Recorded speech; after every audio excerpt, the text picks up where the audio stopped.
Hit the go live button. Is everybody ready? Yeah, I'm ready. You ready, Yeah. Andrew? Yeah, I'm ready. And we are live. All right, I am recording. From the industrial wastelands of Michigan to the fruited plains of Iowa, this is the American Why Green. relate to its sheer perversity?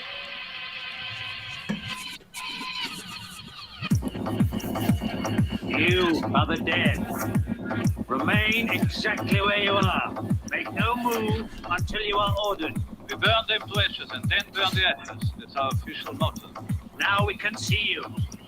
Clasp your hands behind your heads. Stand out in the middle of the room. Stand back to back. Who can explain the fascination of fire? What draws us to it, whether we're young or old? Here comes the candles to light you to bed. Here comes a chopper to chop off your head. And welcome to the American Greed Factory podcast. This is Nathan. This is Conlon. Andrew. Tonight we have a big, exciting show for you. Some bad news in the world. Prince Philip died. And even sadder news. DMX died.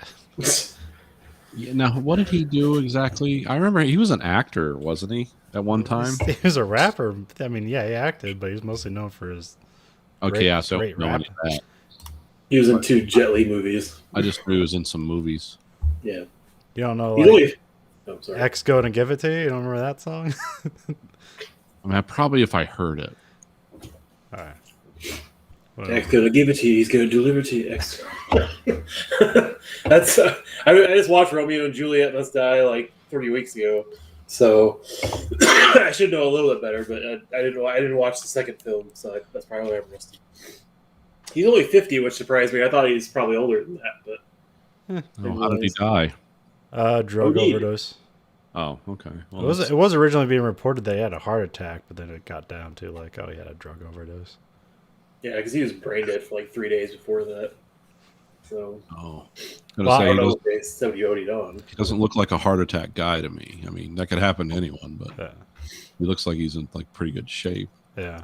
Well, the last thing he was known for was like impersonating an FBI agent and like running down like a airplane with an SUV in airports. Nice. Uh, So drugs had been in his life a while. yeah. Yeah. But yeah, he has some great rap albums, and because he was probably his rap is almost has like industrial backing to it. It's like really like hardcore stuff, so that's why I appreciated it more, because it was like, this is like something Ministry would make. And then he just has he has that great like really growly raspy voice, like he's been smoking for 15 years and gargling hot cement. Oh, those voices. Yeah, those are nice. Like he could just get your attention by saying what, like he had the best way of saying it. What, and it's just growly and all that stuff. But, Plus, I remember the Def Jam fight video game that went over big with him in it. That was cool. yeah, all those Def Jam Fight for New York, Def Jam Vendetta, those games are pretty cool.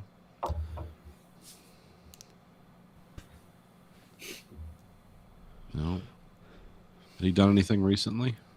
No, like I said, the recent thing he did was impersonating an FBI agent at an airport. Just fun stuff. Yeah. And that was like 7 years ago, so like I don't really know like if he's probably more likely acting than doing anything in music wise that I know of, but yeah. I haven't been following him, so Yeah. yeah, it was the same day that Prince Philip died. It's like, oh, okay, and then DMX died like later in the day. It's like, and that kind of like supplanted everything. It's because like DMX is probably more of a cultural icon than Prince Philip. Yeah, probably in America. yeah, at least America, yeah. And I saw some weird headline that I didn't even look up, but it was like something about like an island of natives that worship Prince Philip. Oh, no. Like Doesn't surprise me. awaiting his return or something. I'm like, what the fuck is this? And I didn't click. I was like, it's just clickbait. And now I'm here propagandizing for them. So, accidentally.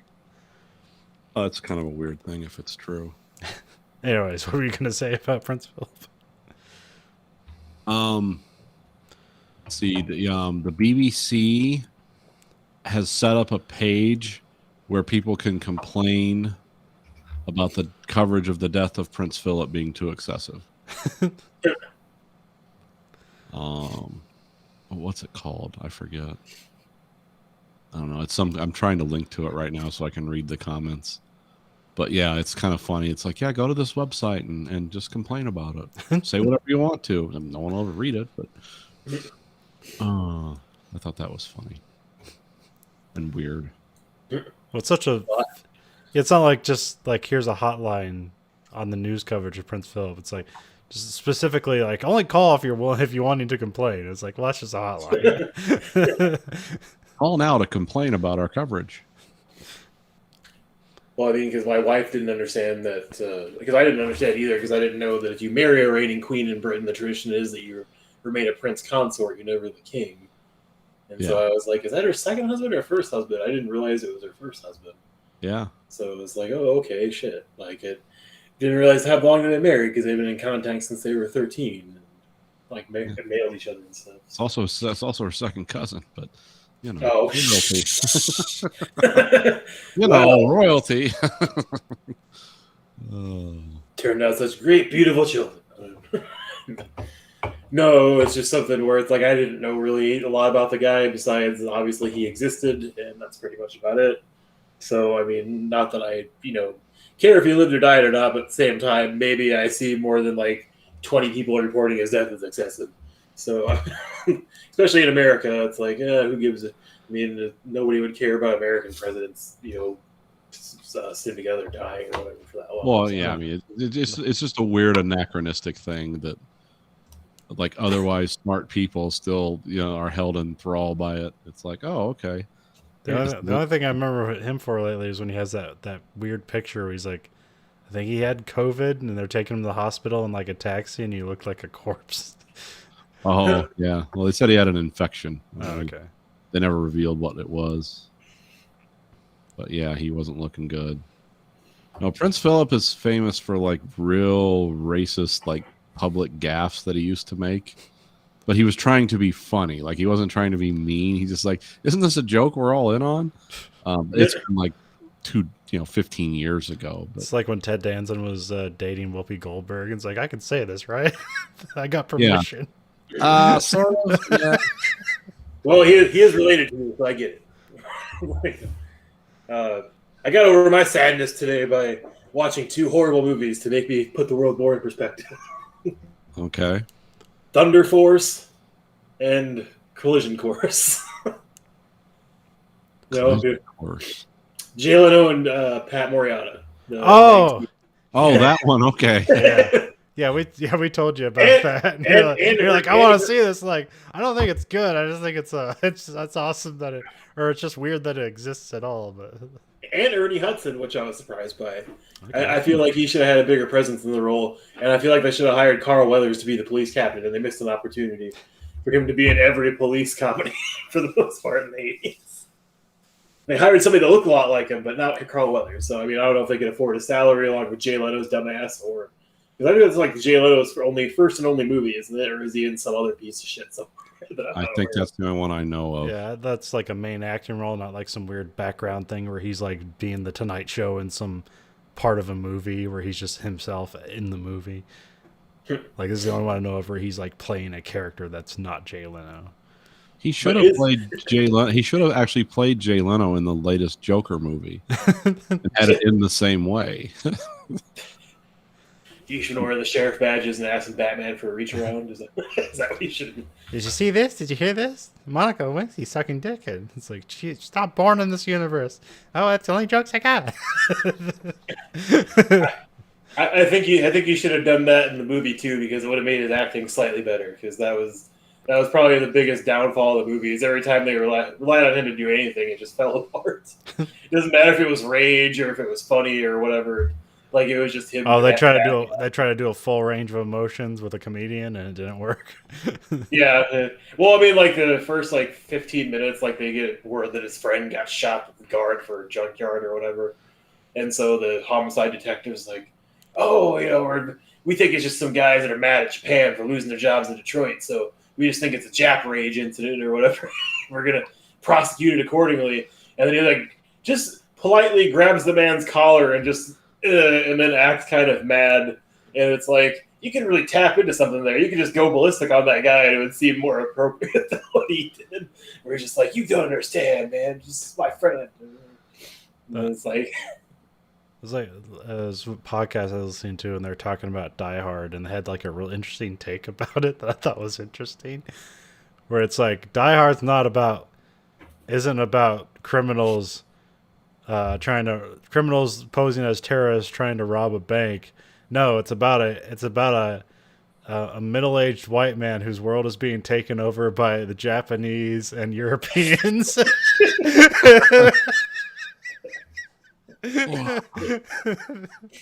Sounds like somebody's doctoral thesis, rough draft. Just get Bruce Willis to like redub some lines and put a MAGA hat on him on CGI for the whole movie and see if that changes interpretations of the film. I mean, it's one of those that Verhoeven effect things. It's like it's not that, but it's also not that, which makes it clever. It's like, oh, I can see that because I mean, it's like why do you have the Japanese owning the American company? It's like, well, because at that time that was just a thing going on that people were enraged about. It's like as you're talking about with this movie too. And then like the European terrorists, they just wanted that because they thought they were funner than like just straight up terrorists, because that's what they were in the book. They're actually eco terrorists in the book, and it was a oil company. Well, because there was actually something we were watching, like a true crime video or whatever, basically, where it was talking about these two guys in Detroit that they were so mad about the Japanese, making them lose their jobs that they just found the first Asian they could and killed him, beat the shit out of him, and yelled at him and stuff. But he was actually Chinese. So they used all this evidence to show that they were racist, and they were doing it just to, pick out somebody and kill them for their own vendetta. But they still only got charged with manslaughter and served 5 years in prison. I was like, Jesus Christ! What did they get less sentence because they didn't know the difference between a Japanese and a Chinese guy? That's pretty much what it seemed like. Huh? Okay. That's brilliant legal defense. Your Honor, my clients are stupid. They killed the wrong man. Your Honor, my clients are not good racists. They didn't, even though they are horrible racists, they killed the wrong guy. I just felt really bad for that guy and his family because it's like I think he even like tried to explain that he wasn't Japanese, but they weren't having it. He's like, there's other Asian Japanese guy would say. Oh, that brings me to my other point in the movie where this is all early on too, because I stopped like really paying attention to it after the first half hour because it's so bad. But they take in Pat Morita's character because they arrest him, searching a hotel room and shit. And they think they murdered the guy because he's robbery and he's doing the investigation for him, blah, blah, blah. They're pissed. And so they take him into the interview room, and the guy just starts spewing all this racist Japanese shit. And then Pat Morita's character calmly says, "I'm first-class detective in the Tokyo police force." And the guy's like, "Say no more." And then he handcuffs him and takes him out of the room and says, like, "You fucked up Jay Leno's character. How could you possibly arrest another detective?" And I was like, isn't that like the most classic thing somebody would say in an interrogation room? "I'm a cop. You got the wrong guy." no fact checking. Just release him. He didn't do it. It's like, Jesus Christ. This movie was put together very quickly. Oh yeah, and that's the other thing. Like when they were looking for Jay Leno, like gets beat up by him and thrown to the ground, he's running away. He calls hotel security. He's like, "Stop anyone different." that's his tagline to get them to stop Pat Morita's character at the door. And then he's just like running away in a garment bag, like hiding from or whatever. And they like have guns out and ready to like shoot him full of holes, like 20 guys. It's like, God damn, they really hated Japanese people in Detroit in the 80s. Like, fuck. So that was a nice time capsule. But also watching Ted last night, that movie does not hold up racist-wise. That movie's really offensive now. Like I didn't realize how much anti-Semitic, anti-Mexican, and anti-Black people stuff was in that fucking. Is it the Talking Bear movie? Yeah. Yeah. Like when they're getting high on cocaine with Flash Gordon, it was like, let's open a restaurant, but no Jews can come. And he was like, it was like, what? It's like, oh no, sorry, I meant it's all inclusive. Everybody can come, like even Jews. And it's like, why do you say that? And then it's like, oh, okay, not Mexicans though. It's like, what the fuck? Like, I know he does more subjective or not subjective, like really, gross out humor sometimes, but it's like, what the fuck is this? Well, it seems like he's trying to toe the line of being like, this is racist humor, but then he takes it back and then he applies it again, then takes it back. So it looks like he's trying to have his cake and eat it too there. Yeah, I guess that was like the second time watching that movie. I didn't remember a lot about it, and I really don't like it now. So I don't know why that got a sequel. Right, because it was Seth MacFarlane. Oh, it made money, but the sequel's awful. You ever seen it? I think I've seen it once. I don't remember a lot about it. Like it's like not even a movie. It's just like shit that happens. I know Mila Kunis isn't in it, so she dodged it. Yeah, I think they get like Amanda Seyfried or whatever. Yeah, Amanda Seyfried. Yeah, and then Paul Giamatti's still in it. Yeah, it's For pretty some bad. reason. And it just has like one of those moments where like, hey, Seth MacFarlane, do your thing. And so it's just like they just get high and just do Family Guy jokes for like 20 minutes. Where it's just like random humor. It's like, okay. Yeah, I don't remember that movie. Just get back to Orville, Seth MacFarlane. That's what you're actually good at, is making the only good actual Star Trek show out there right now. And apparently they're getting a third season. It's going to be on Hulu, and apparently that's it. So they're going to end the series there, which is a bummer. Yeah. Well, I know you had that one horrible Western, too, with Charlize Theron in it. Yeah, like 1,000 Ways to Die. I actually I didn't mind that. I mean, it was stupid. It's not good, but I didn't mind it. I kind of like it's essentially like they sell the movie to you wrong. Like the movie's not like a Western with funny things in it. The movie is Seth MacFarlane, Man Out of Time. So he has like all these modern references and like, hey, isn't it weird that we just have a big block of ice? Like, what's that about? And it's like makes no sense, but it's like, all right, this makes this internally and externally doesn't make any sense, but it's just stupid and can catch you off guard and be funny. Doesn't necessarily mean it's good. It just means it can be funny. So. Well, because my wife showed me this rom-com from like early 2000s that I'd never seen before called Love and Sex with Jon Favreau in the lead. And then the woman that plays Jean Grey in the first X-Men movies is the main protagonist of the film. And it was like, oh, that's an okay movie. I've never heard of it, and I'll never watch it again. But it's an okay movie. Like he's like some kind of weird shock artist where he just, has like severed heads coming out of people's assholes as oil paintings that he sells to people. It's just like, I don't understand that movie, but at the same time, I didn't know it existed, and I guess I still don't care. But Okay. no, it came up with a rule because I showed her Rad, because you guys know what that movie is or no? Is that a I BMX do. Like movie? Yeah, the BMX like bike movie, because that came out recently on Blu-ray and it was on services and stuff again. And then she was like, "It's okay." And then she showed me Boyfriend School like a couple months before that with Steve Guttenberg. That was really bad, and I was like, I think we should just have a rule. Movies that we liked as kids, we don't show to each other because nobody likes it besides us. And I was like, I want to see Hackers though. That's the best movie ever. Hackers. So yeah. Oh, by the way, I got your movie. Thanks for sending that. Yeah, no problem. Sorry if I took so long. No, that's fine. I hope you enjoyed it. I guess. I haven't watched it yet, but I will. Oh. Because I gave a friend Predestination and the director's cut of Kingdom of Heaven to watch, and he watched the director's cut of Kingdom of Heaven so far and said it was really good. I was like, yeah, it makes the theatrical cut looks like shit, doesn't it? Had he seen the theatrical cut? Yeah, he'd seen the theatrical cut. Because he was asking if I had it, and I'm like, yeah, I do. Because why the hell would you own any other cut of that movie? It's one of those weird movies that... does Ridley Scott usually have director's cuts for most of his movies anymore? Yes. Yeah. Yes. Okay. I mean, Are they always better? The weird thing with Ridley Scott is that like right now, like a director's cut thing is just something you slap on a DVD. It's completely meaningless. Okay. Because somebody like Ridley Scott has the power that whatever movie he releases the theaters, that's the director's cut. because he has the power to cut the movie and release the way he wants it to, because he's like a top tier director.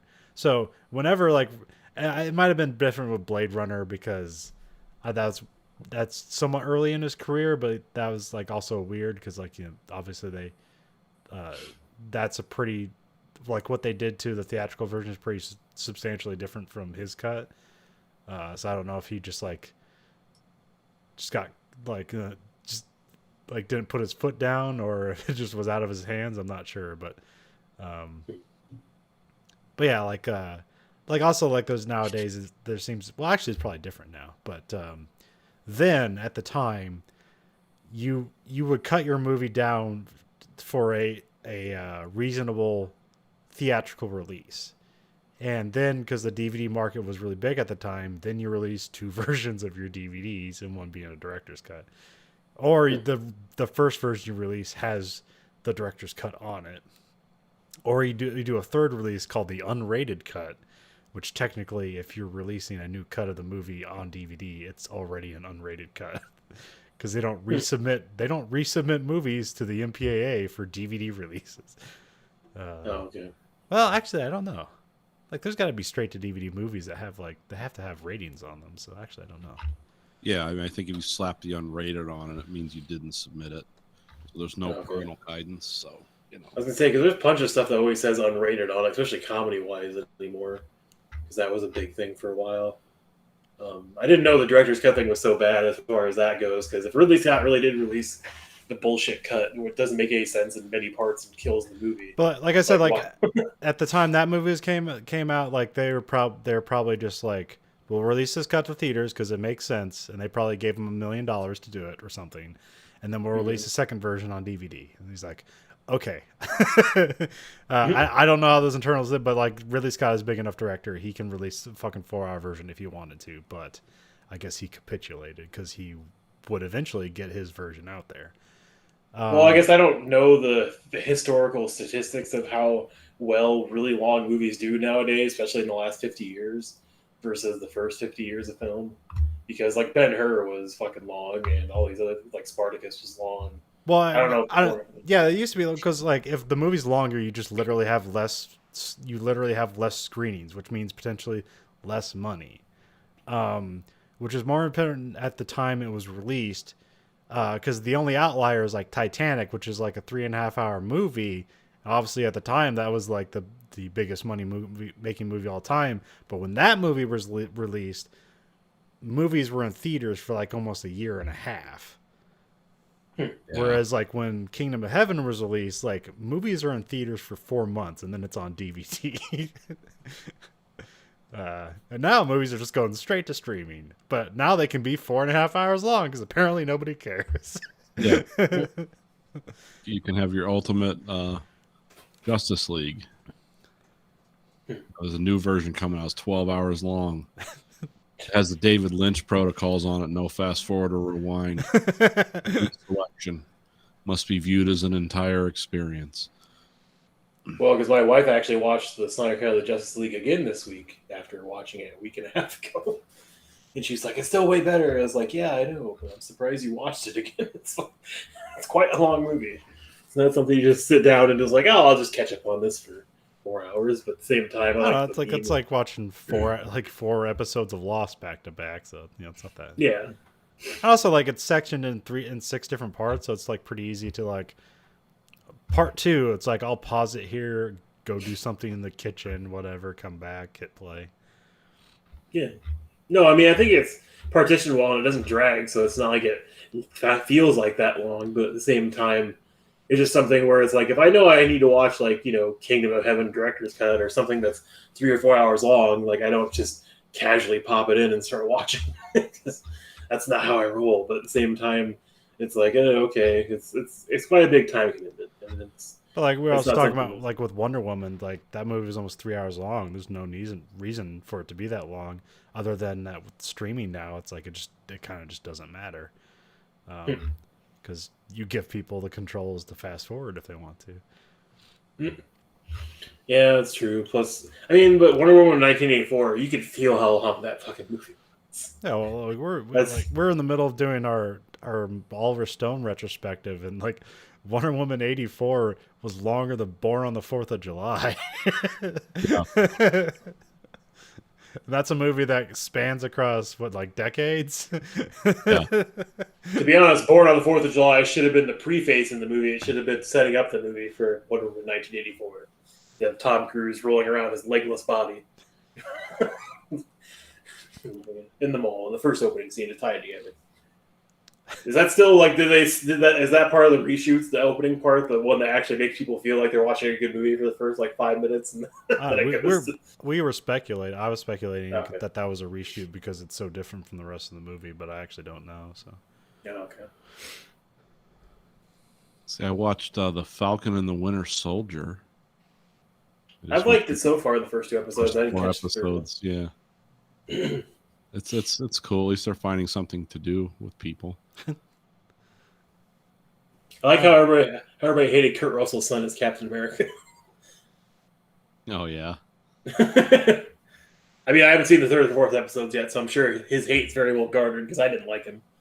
But He's kind of a weird character because he's, so I don't know, like if it's so much him or it's the character he's playing.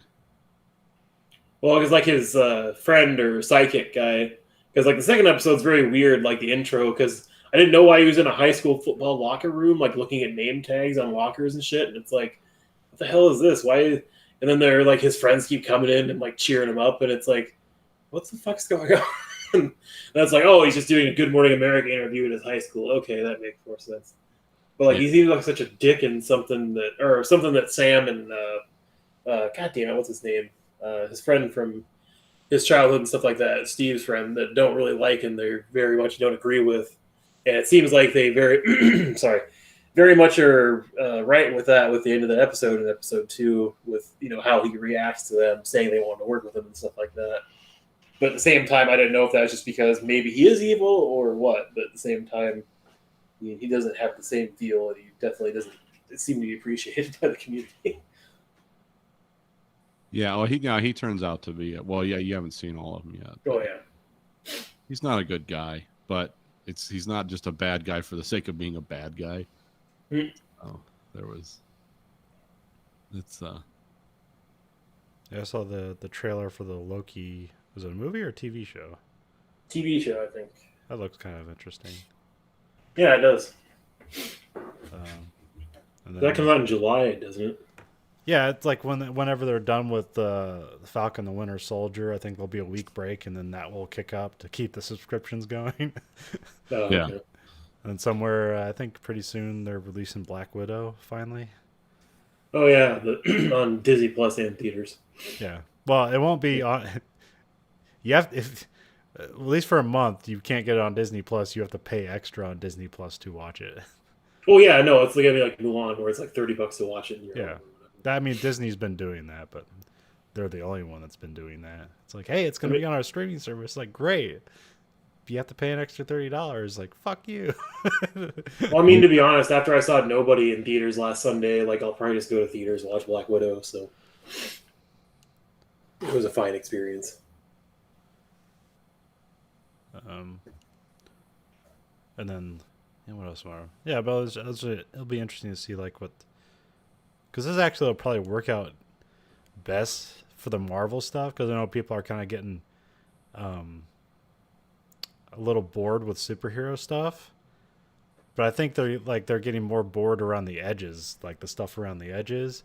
And I think like people are ready for like, all right, let's see what the real stuff is doing. And because it's been like a year break for them, except for WandaVision, like people might be ready to come back in for the big old superhero movies. Well, I can tell you, Thunder Force didn't scratch that itch. If that's what Yeah, you're wondering. it'll look bad too. Yeah, well, I mean, Thunder Force. Melissa McCarthy and the woman from The Help and Hidden Figures and a bunch of other good movies. She's a good actress. I don't know why she's in this movie. Is that what P. Henson or what's her name? I think here, just let me look it up, because I was struggling for her name too, because I'm like, I like what she's in. I just don't know why the fuck she's in this movie. She's in Ma. And the girl, or I'm sorry, not girl. woman that played I'm Dying Up Here, Goldie, she's in it too as the CIA helper or whatever, but she betrays them. And Jason Bateman's in it, and I actually like some of his stuff, but he's still really annoying at some point. It's Octavia Spencer. okay. It's But, a yeah. Netflix superhero comedy with And also the woman that played Riverton. Yeah. Anyway, so yeah, it's really bad. it looked I mean, bad, so Even to the point where I was like, oh, it can't be that bad. There has to be something good to it. And I kept calling everything way before it happened, and it wasn't anything special, and it was very cringe reliant, and it didn't have very good comedy throughout it. There's literally a part where her husband, because he directs this movie and he's in it just like every other fucking movie he seems to direct with her. And I don't know why that's a thing, why they couldn't get somebody else to do it. There's a part where he gets tased in the face and then comes back in one of the next scenes with a huge burn on his face. And I wanted somebody to be like, hey, it's Taser face. Because nobody can have a copyright to that. That'll be kind of funny because everybody likes that part in Guardians of the Galaxy too. They don't even do that. They don't even do the simplest humor that could possibly make that movie a little bit funny. But Jason Bateman plays a guy with crab arms called Crabman. And that's really weird and stupid because they call all the people because apparently all the superpowers that came to Earth in an asteroid storm, they're all drawn to people that are sociopaths. So the only people that have powers in the world are people that are fucking crazy. But instead of just going with that cool premise and not talking anymore about it, they call them all the malfeasance, and they kept talking about it the entire film, and it annoyed the shit out of me because it sounded so stupid. And it's like, I'm gonna fight the malfeasance. I'm gonna do this to the malfeasance, and it's like, dude, what the fuck? It's like, I thought you had a cool premise with the whole sociopath superhero thing, but instead you ruined it with your stupid fucking comedy and your malfeasance every 30 seconds. that sounds like the opposite of that one comic that everyone always recommends, but because of the title, I never pull the trigger on it. Which is Sex Criminals. Oh yeah, I've seen. I actually have that. If you want to read it for free. I think Or at I'll least the first, acquire it sometime, but I just every time I was like, "Oh, Sex Criminal is really good." It's like that sentence is really bad. Don't say it again. Well, I mean, the first 3 trades were really good. The 4th one I didn't really like, but I don't know if that's just because is that superpowers based on horniness or something like that? Okay, so when people orgasm, they have certain powers. So if they orgasm, say maybe they can run super fast or shoot laser beams out of their hands or some shit. Like the main characters, they can both basically freeze time. They call it because the guy found out when he was a kid he was masturbating in a porn store, so he just ran around and like froze everything and stole more porn and shit. And then he stopped doing it until he got a shitty job at a bank. And then he was doing it again to like shit his bosses like FICA or whatever to get back at him. But basically she's like works for a nonprofit library and he works for a bank, and they're just gonna go rob banks and after they have sex in the van or whatever, and then help out each other and live a good life or whatever. And the last one I read was the 5th trade, 5 Finger Discount. I really hated that one, but there's still more coming because there's a 6th one out that I kind of wanted to buy, but I really hated the 5th one because they're kind of like starting an alliance to fight back against the police officers of sex criminals, or basically they can just orgasm and fight back and arrest them and blackmail them and shit. And it's an interesting book, and it definitely I don't think anybody's gonna judge you. When you talk about that, you think oh, this must be like a X-rated comic book, but I'm guessing they tastefully handle all the masturbation and sex to cover it up in some way. Well, I mean, they do show tits and a little bit of fucking because there is this porn star, she can only activate her sex force by getting rammed by 2 guys, one up the ass and up the pussy at the same time. They have to have huge cocks, but also be deep throating her with a horse vagina or something at the same time. It's it's amazing some of the shit they think of and put in there, but at the same time, yeah, I don't know. It's I think somebody might judge you by the cover, but it's tasteful. It's not just porn for porn's sake. I mean, because I do have the one. It's just when you describe it, it's oh, this is just pornography, but you're telling me it has a story to it. Well, I can give you the one I have. I can acquire it through Amazon. Oh no! I was talking about a different comic book that has the same kind of premise. where a woman basically gets like Superman's powers, but she's a prostitute, so she just gives better hand jobs, blow jobs faster, so she can get more money to pay for her and her kid, but also join like the Justice League of the comic book era at the same time. And I can't remember the damn name, but that was actually kind of funny because she's just standing around like 80 guys giving them all hand jobs, and it lasts like 5 seconds. She's like, okay, $80, and they're like, what? That was a ripoff. And then she was like, no, you finished or whatever. So that's a gem. I like that. Like that comic book. And then she gets in trouble for like basically fucking Superman during a Justice League meeting and shit. It's pretty funny. It's just a one-off like run. It's like a series or anything. Have you guys seen Invincible yet? Yeah, I've seen the first 3 episodes. 2 episodes or 3 episodes. I can't remember what came out first in the first week. That's the one by the Walking Dead guy. It's on Amazon. It's an animated. Oh yeah, I was gonna watch that tomorrow. That's right. Yeah, it's been really good so far. But like it's like I said, like it's almost mind-numbingly generic superhero thing. But you have to get to the end of the first episode to see what the fuck they're doing, because it's a big surprise. I like the rip-off Hellboy part. Like I don't know if that's actually a rip-off or who ripped off who, but yeah, I haven't read the comics, so I kind of assume this is going pretty close to the comics, but I actually have no idea. Like the only thing I know from a comic is like it was a podcast I was listening to, and like at some point, like because he's like half alien, and like the aliens like come to Earth, and it's like his aunt, and she's like, "Why haven't you taken over Earth yet?" And then like she beats the shit out of him and rapes him. I was like, whoa, Jesus Christ. It's like, okay, that's pretty heavy shit. For what is essentially a Superman origin story. Yeah.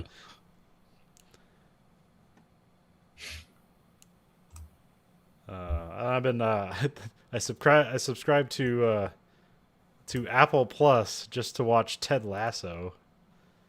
Okay. Do you guys know what Ted Lasso is? No, I have no idea. No. It's a show. It's kind of like it's essentially like a show long version of Major League, except here it involves the Premier League, so football or soccer in England. Yeah.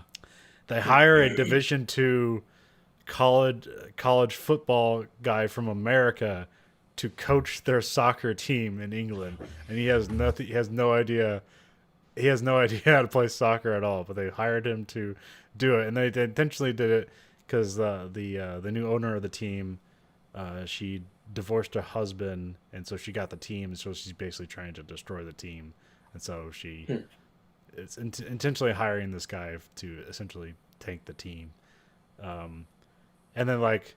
It's kind of like the way people talk about it's kind of like the new Parks and Rec, where it's just like this person with like unrelenting positivity, like turns everything around. Like no matter the circumstances, he's going to turn around positivity. There's actually some like strange darkness to it because like at the end of the first episode, you find out he's kind of estranged from his wife, and it's like, whoa, what the fuck did this guy do? It isn't positivity beat everything? And then like and they handle that pretty well, even though it's kind of non-specific. It has one of the weirdest credits I have ever seen on a television.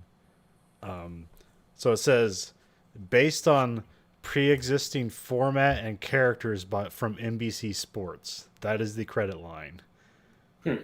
Because when NBC Sports like had their sub sports channel, they had the Premier League on there, and they had advertised the Premier League with Jason Sudeikis as this Ted Lasso character, as like this football coach from America that's now coaching football in the Premier League. So that's actually the genesis of this character, is a advertising segment for Premier Football. Huh. And now it's on Apple TV as a comedy show. But yeah, it's pretty good. So but yeah, it's like I'd say it's comparable to Parks and Rec. Okay. That's on Hulu, you said?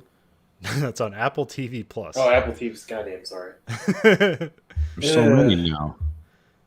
And like, so I get a 7-day free trial, so I'm probably gonna like cancel it once I'm done. I'm gonna watch Greyhound because they have that on there. They got Cherry on there. I might watch that, and I might pop in to see what the fuck that that weird space show where it's like Russians and Oh, the Americans. Space Cold War. Yeah. Because that doesn't look good from the advertisements I've seen. Or you got that weird Jason Momoa show where everyone's blind called See, which that seems like it'll be completely ridiculous. I hear that morning show is very bad. So. Oh, really? So as far as I know, Ted Lasso is the only good thing that Apple TV has put out. So.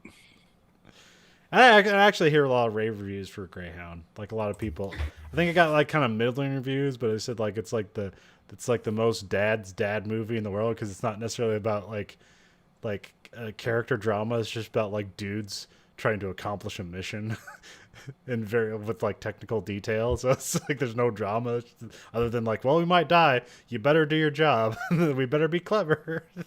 There's a lot of what was it? Because Conlon or Grayson Conlon, whoever, my son, he like tried a trial of that to watch that movie because he likes Tom Hanks. And he's like, Dad, what does this stuff mean? He's like, I don't know. I said, yeah. So you built models of. I was like, yeah, but it doesn't mean I'm an expert on how a submarine works or,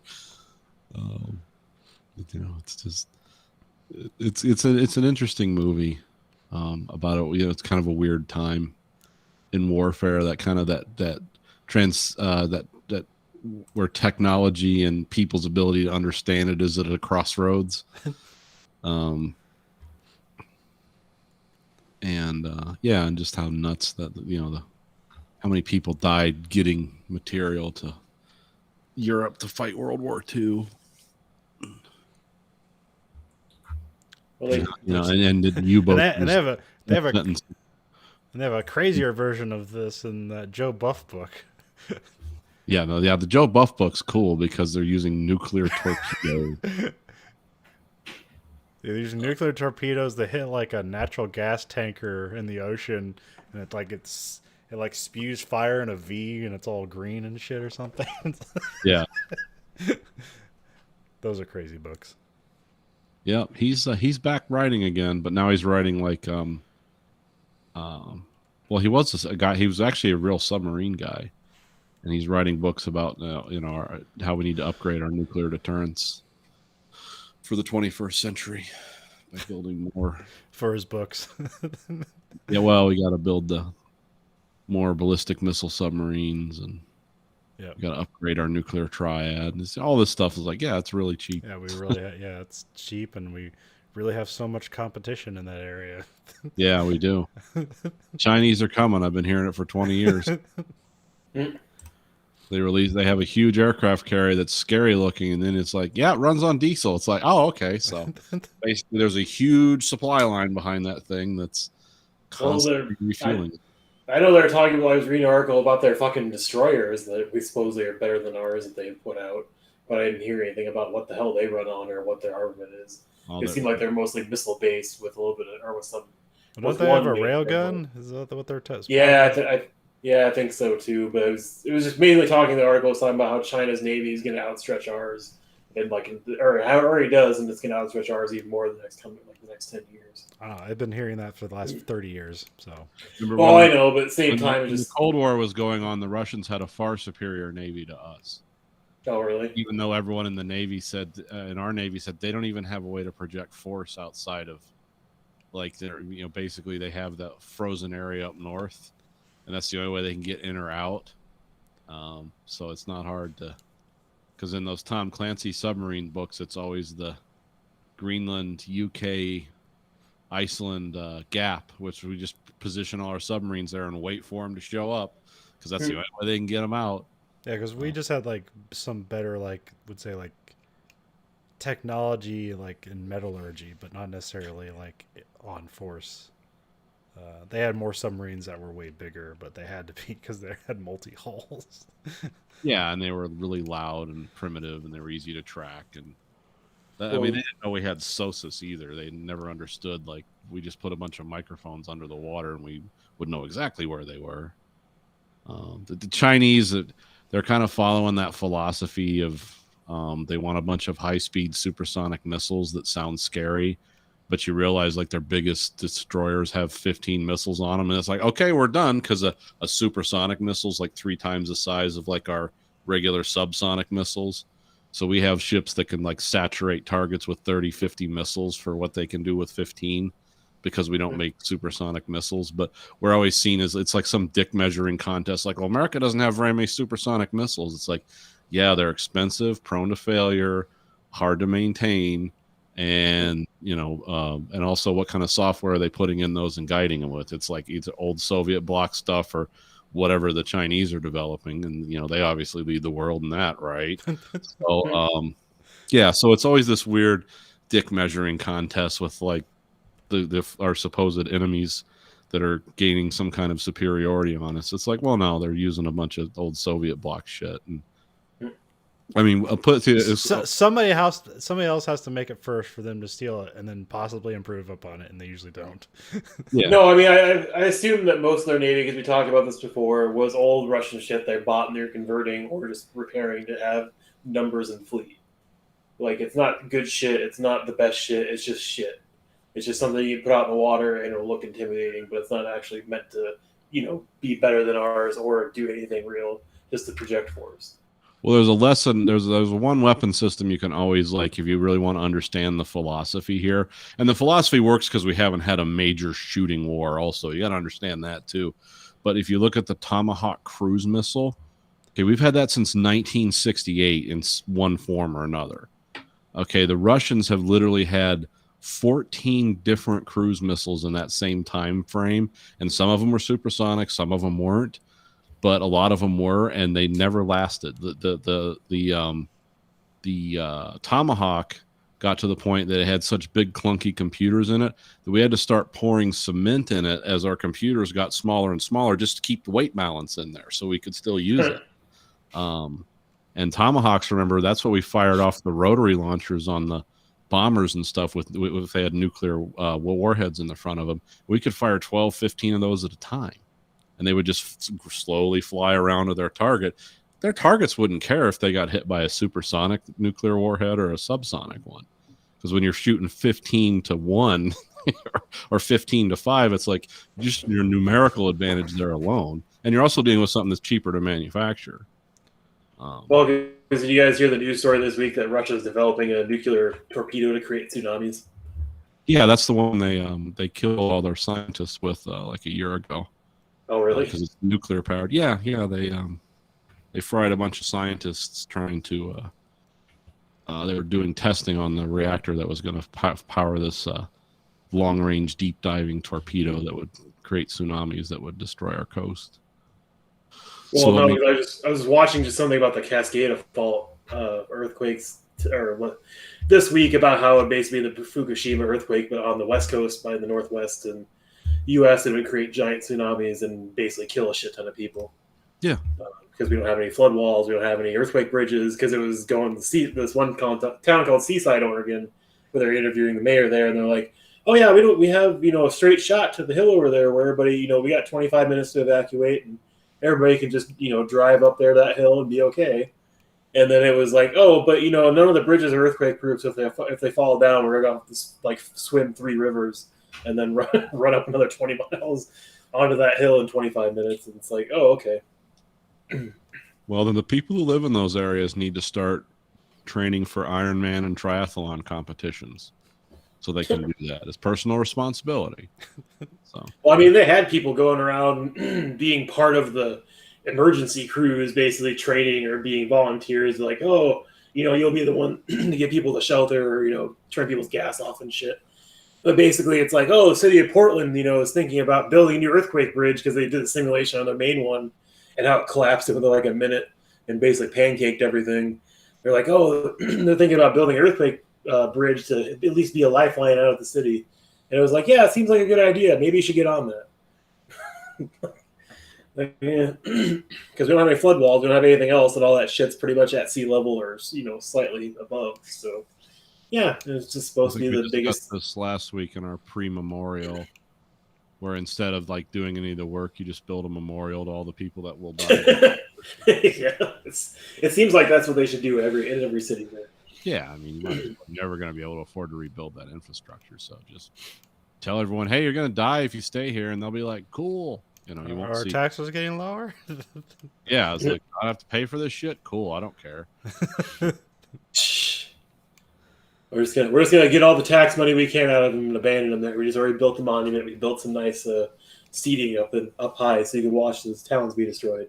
Well, actually, like in like places like that, like the tax money shouldn't be coming from the people. It should be coming from like the people that own these companies that where they're individually worth more than the bottom 40% of all Americans. Like maybe they could pay for that shit. I don't know. But you talk like that, you're a communist. So.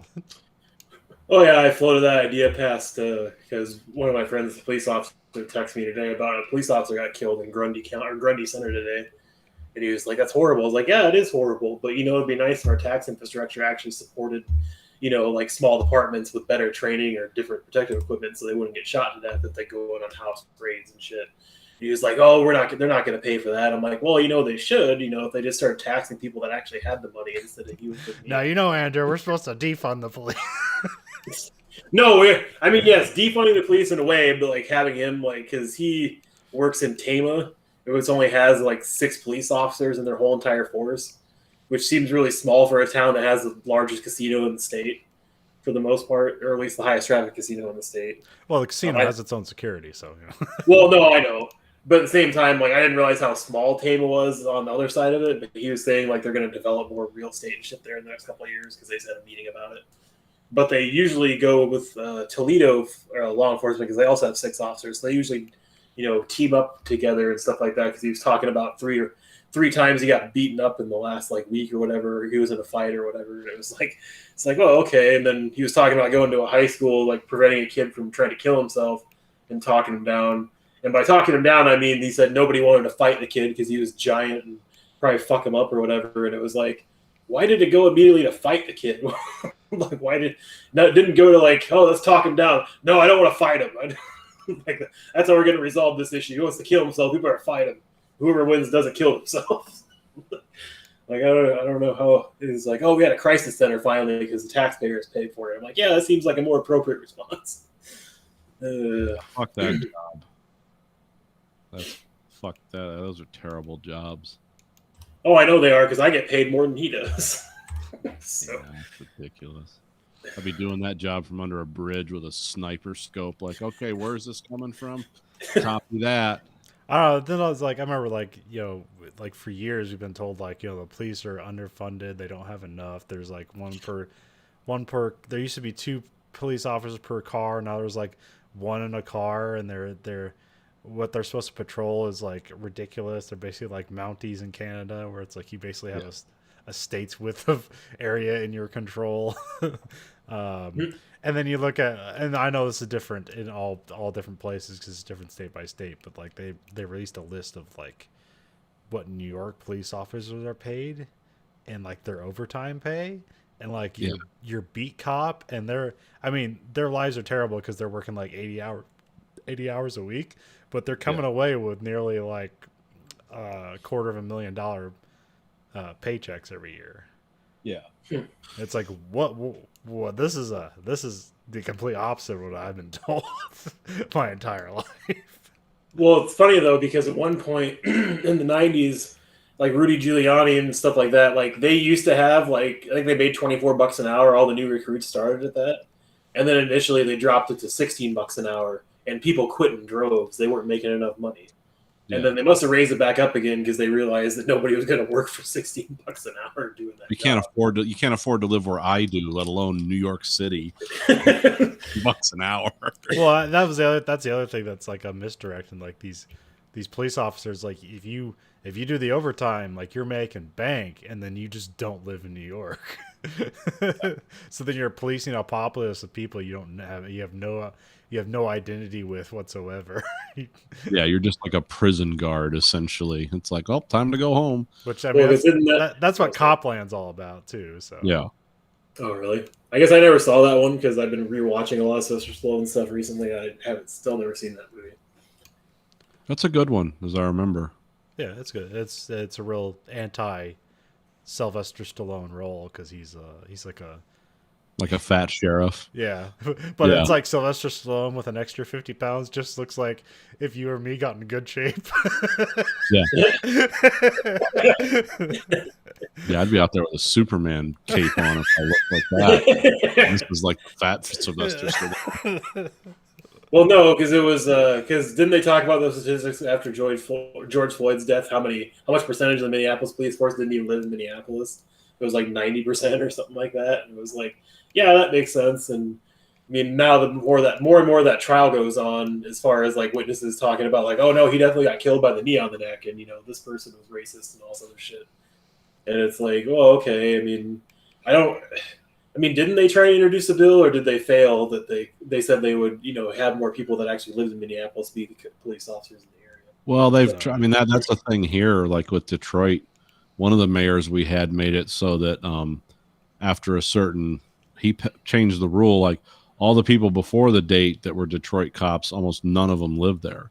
So then they passed some rule, like if you wanted to be a cop in Detroit, you had to live in the city limits of Detroit. The guys that were already doing it were grandfathered in. And and Detroit has their own police academy. There's a weird thing about Detroit police. There's all kinds of stuff that goes on there, not just the stuff you think about. But and then the enrollment went down 75% for the academy, and so they and then all the people that were currently police, they were like basically trying to like give them houses and stuff. Like, oh no, you can live here. We'll buy your house for what it's worth, and you can come here and move. They were like coercing these people, and then a bunch of Detroit police went to Las Vegas to be cops because Detroit's one of those cities where 1 year in Detroit counts as 5 years of experience. Because 1 year in Detroit, your chances of using a firearm to defend yourself are like 70% higher than almost anywhere else in the country you can think of. So so if you're doing a 1-to-5 ratio, you got guys with 5 year, that are still like patrolmen. They can go over to Las Vegas and they're like sergeants. Like they hire them in. It's like, well, you got 20 years experience technically, because you're so used to like, just firing your gun all the time because people are trying to kill you. And then they had to redo that. And they said that, yeah, you didn't have to live in the city. And then the, enlistment rates in the academy went right back up. Well, I didn't know Detroit had such horrible fucking property tax laws. Oh yeah. They got higher city taxes than Boston. Because like they're interviewing a woman whose house she literally bought like 10 years ago for $2,500, not $20,500, $2,500. And her property taxes, because they give you 3 years to pay it off. If you get behind, they sell it to the city to auction off to people to fucking buy it to rent or what the fuck ever. Yeah. And so she got behind because I think the allotment's $4,000 or $5,000. You can get behind before they go to collections. If you don't pay, you get auctioned. It was like $3,000 a year for property taxes for a house that was worth less than that. Yeah. Oh, yeah. And it was like, and they were talking about how illegal it was because they were like, oh, even the city ordinance says it can't be more than 150% of the property value, blah, blah, blah. And then so it was like, oh, okay, but they do this all the time because auctions are out of control in Detroit and people just get foreclosed on all the time. And then now they're the renters of the house they used to own. So it's like, Jesus fucking Christ, what the fuck's wrong with Detroit that you have to most corrupt city in the United States? Yeah. Easily. Well, I thought like Chicago or New York or Miami would be up there, but yeah. No, because people care what happens in those cities because there's still nice parts of those cities to live in. No one cares what happens in Detroit. I mean, it is absolutely because they operate on a completely different system than the rest of the state for anything you can imagine. Property taxes, water bills, anything there that is going on that, there's a state standard, and then you get into, even into Wayne County, there's a state standard, and then you hit that Detroit city line and it's like, oh no, it's all different rules here. And it's, I mean, how many people, let's see, because you have the mayor, because there they've switched it now. They've got the strong mayor, and then you've got the city council where it used to be the strong city council and the weak mayor. And how many city council people from Detroit have gone to prison for multi-year sentence? I mean, the last mayor just got out of prison, and he was really supposed to be in there for 50 years. But all these people... didn't Trump pardon him? Kwame, I don't know. I thought he did, or maybe I'm thinking of a different corrupt mayor because he was somebody that got sent away for like racketeering and shit. And he got fucking pardoned before Trump got down. Yeah, I don't know if Trump pardoned Kwame. It doesn't seem like it'd be in Trump's wheelhouse, but maybe. But no, I mean, it's the city He's council. a diversity pardon. I don't know. Yeah. I don't even know if he's black. I'm just so assuming. No, Kwame Kilpatrick is black. Okay. The current mayor is not. But see, the current mayor is like actually trying to do some stuff, but he'll just go on TV and give these press conferences like, the people in the city are asking me about this, and I think it's crooked. I can't change it because city council won't work with me. But like I said, their city council, like those people regularly go to prison, just on a regular basis of people rotating in and out of prison. So it's why you can't. It's a hellhole. It needs to be razed to the ground. There is no saving it. Not in its current form. You would, because everyone hoped when it went bankrupt it was going to get federalized, and they were just going to go in there and like, can't do this, can't do this. Okay, all you people go to prison. You're the reason. The corrupt people running the city. You're the reason. One of the reasons the city's so fucked up. But yeah, you don't want to get a speeding ticket there or go there for any. Well, the sports areas are nice, but everything else, yeah, good luck. Go with God.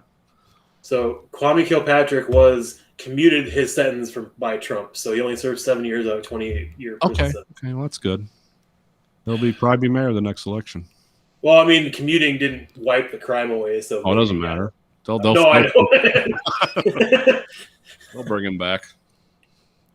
But I mean, either way, talking about that kind of shit where it's just like the system's so fucking broken and everything else is so fucking out of skew. It's surprising that city still runs or people want to live there.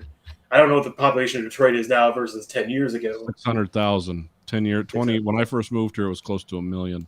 So they've lost 400,000 people in 23 years. Is there jobs in Detroit, or is it all just fucking shit? There's some jobs there. I mean, it's not all wasteland, but yeah, GM has their headquarters there that they never have to pay taxes on. Yeah, it's a tax-free headquarters. It's huge. The Renaissance Center is huge. Yeah. Yeah, I mean, there's stuff to do there. I mean, the problem is you can't put insurance on your car there because they have the highest rate of vehicle theft in the country. And also people, what's the most common? People just crash into each other there and drive off. Like they don't, because someone will crash into you and they'll just keep going. The chief of police almost got carjacked there. He stopped at a stoplight and somebody came up and stuck a gun in the window. And it was obviously an unmarked police car. Like it wasn't like subtle. It was one of those Explorers or whatever. It's like, oh, that's a police car. Somebody goes up, sticks a gun at the windshield or whatever, and he drives off. And then it's out, but he's also the same chief of police that said, "Hey, people live in Detroit, get guns. We ain't going to be able to come help you. It's not the way things are going around here." I mean, the chief of police got on TV and said that. Sounds like some of the Milwaukee police I was reading in that one nice book about renting in 2000, early 2000. Yeah, all those. Unless you got a lot of money, it's not worth living in a big city. Well, because I know, like, around your area, since Ford's near there, like, housing prices are way higher than they probably should be, and cost of living is way higher than it should be. But it's just so weird to see, like, the striking difference between what you get in Michigan and what you get in Iowa. I don't consider Iowa a very well-funded state either, and they definitely don't keep things up. But some of the Michigan roads that I've heard horror stories about, and, like, the corrupt politicians and everything else in that state, not that we don't have the same thing. Well, I mean, the load capacities on Michigan roads are vastly different from they are in Iowa. Yeah. So. Oh, they are? Okay. Yeah, unlimited weight semis here. The only thing you get, I learned this week from loading a truck, though, the only thing that they will send them back to be reloaded because you have to, some of those bulk stampings we put in those metal bins, they're so dense, you have to like build the shape of an axle out of the bins as you load it into the truck. Because you put like near the nose, you put two, and then single, and then as you get to the back four wheels, you put two, and then you put a single on there because if you just load them front to back solid, when the guy goes to hit the brakes, the trailer will start doing this because it's literally got like, I don't know, 50,000 pounds in it or something crazy like that. Because I was, of course, just loading the truck front to back. And they're like, no, you can't do it that way. You gotta do it this way. And I said, I hope I remember this one at some point because I mean, you know those bins are heavy because the forklift I'm picking them up with, as soon as I pick one up, it's like, what? It's almost coming. Back wheels are starting to hop on you. It's like, wow, these must be just jam full of metal stampings. But, yeah. But yeah, and then you got the asphalt mafia here, which is a whole nother criminal thing that I forget which. Was it Engler tried to break that up? Because I know they had like, they didn't have no bid contracts for resurfacing our roads. They couldn't be that obvious about it, but they had like preferred or a bunch of some of the asphalt companies run by, names, like Figuerello, Pianzetti or whatever. I'm not making any assumptions here. I'm just, they all happen to have those kind of names, but there was like only 5 companies you could go to in Michigan to resurface roads as a state buyer.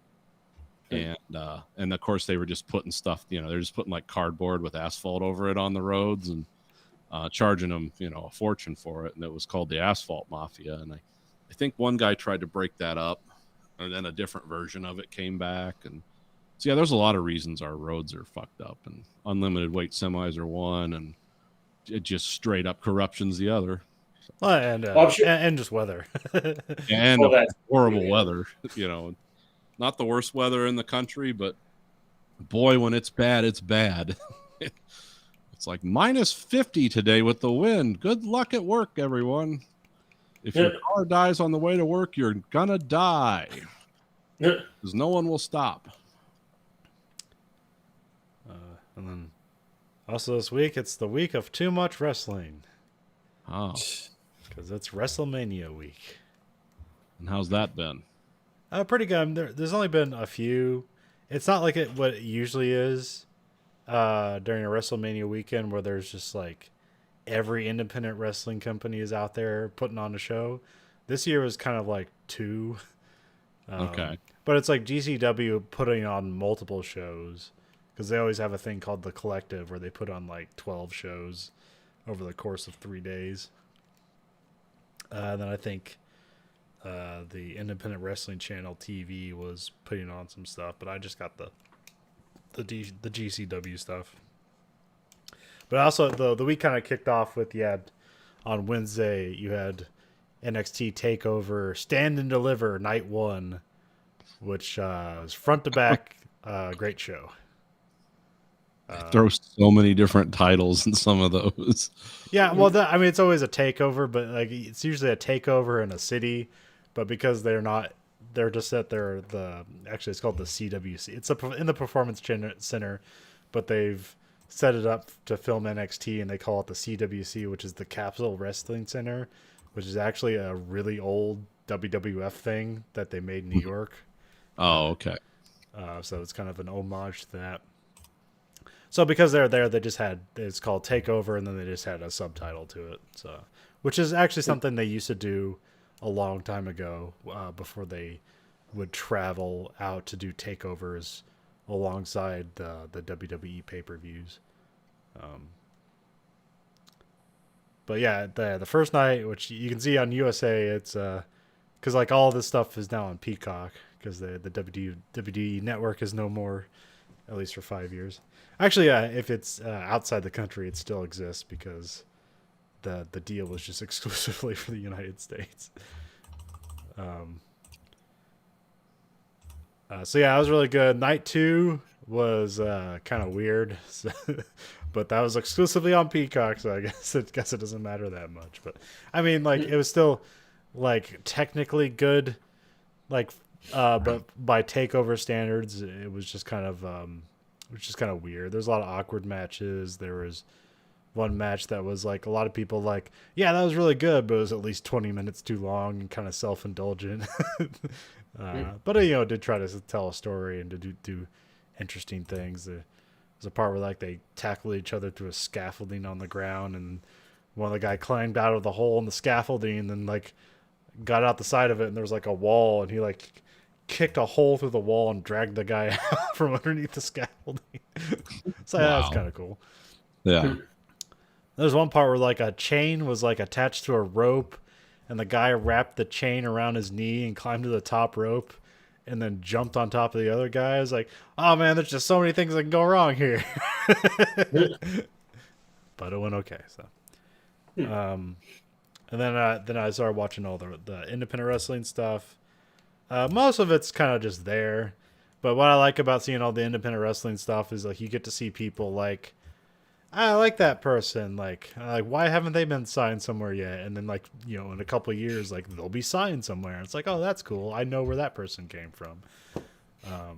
Which like when I watched it was in like 2018 where I watched a bunch of the stuff and like almost all the people there, like, or I was like a ton of people. It's like, why aren't they signed anywhere? And then they all ended up being in like AEW. So it's like, oh, that's cool.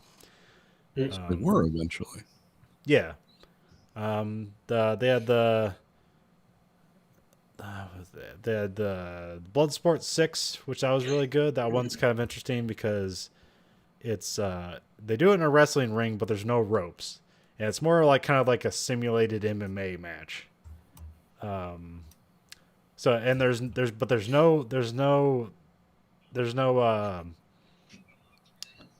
do you call it? There's no, the hell do you call it? There's no like 3 count. You can't cover the guy for a 3. You can't pin the guy. That's right. There's no pinning. You either have to submit the guy has to be technically rendered unconscious or knocked out, which can happen intentionally or unintentionally.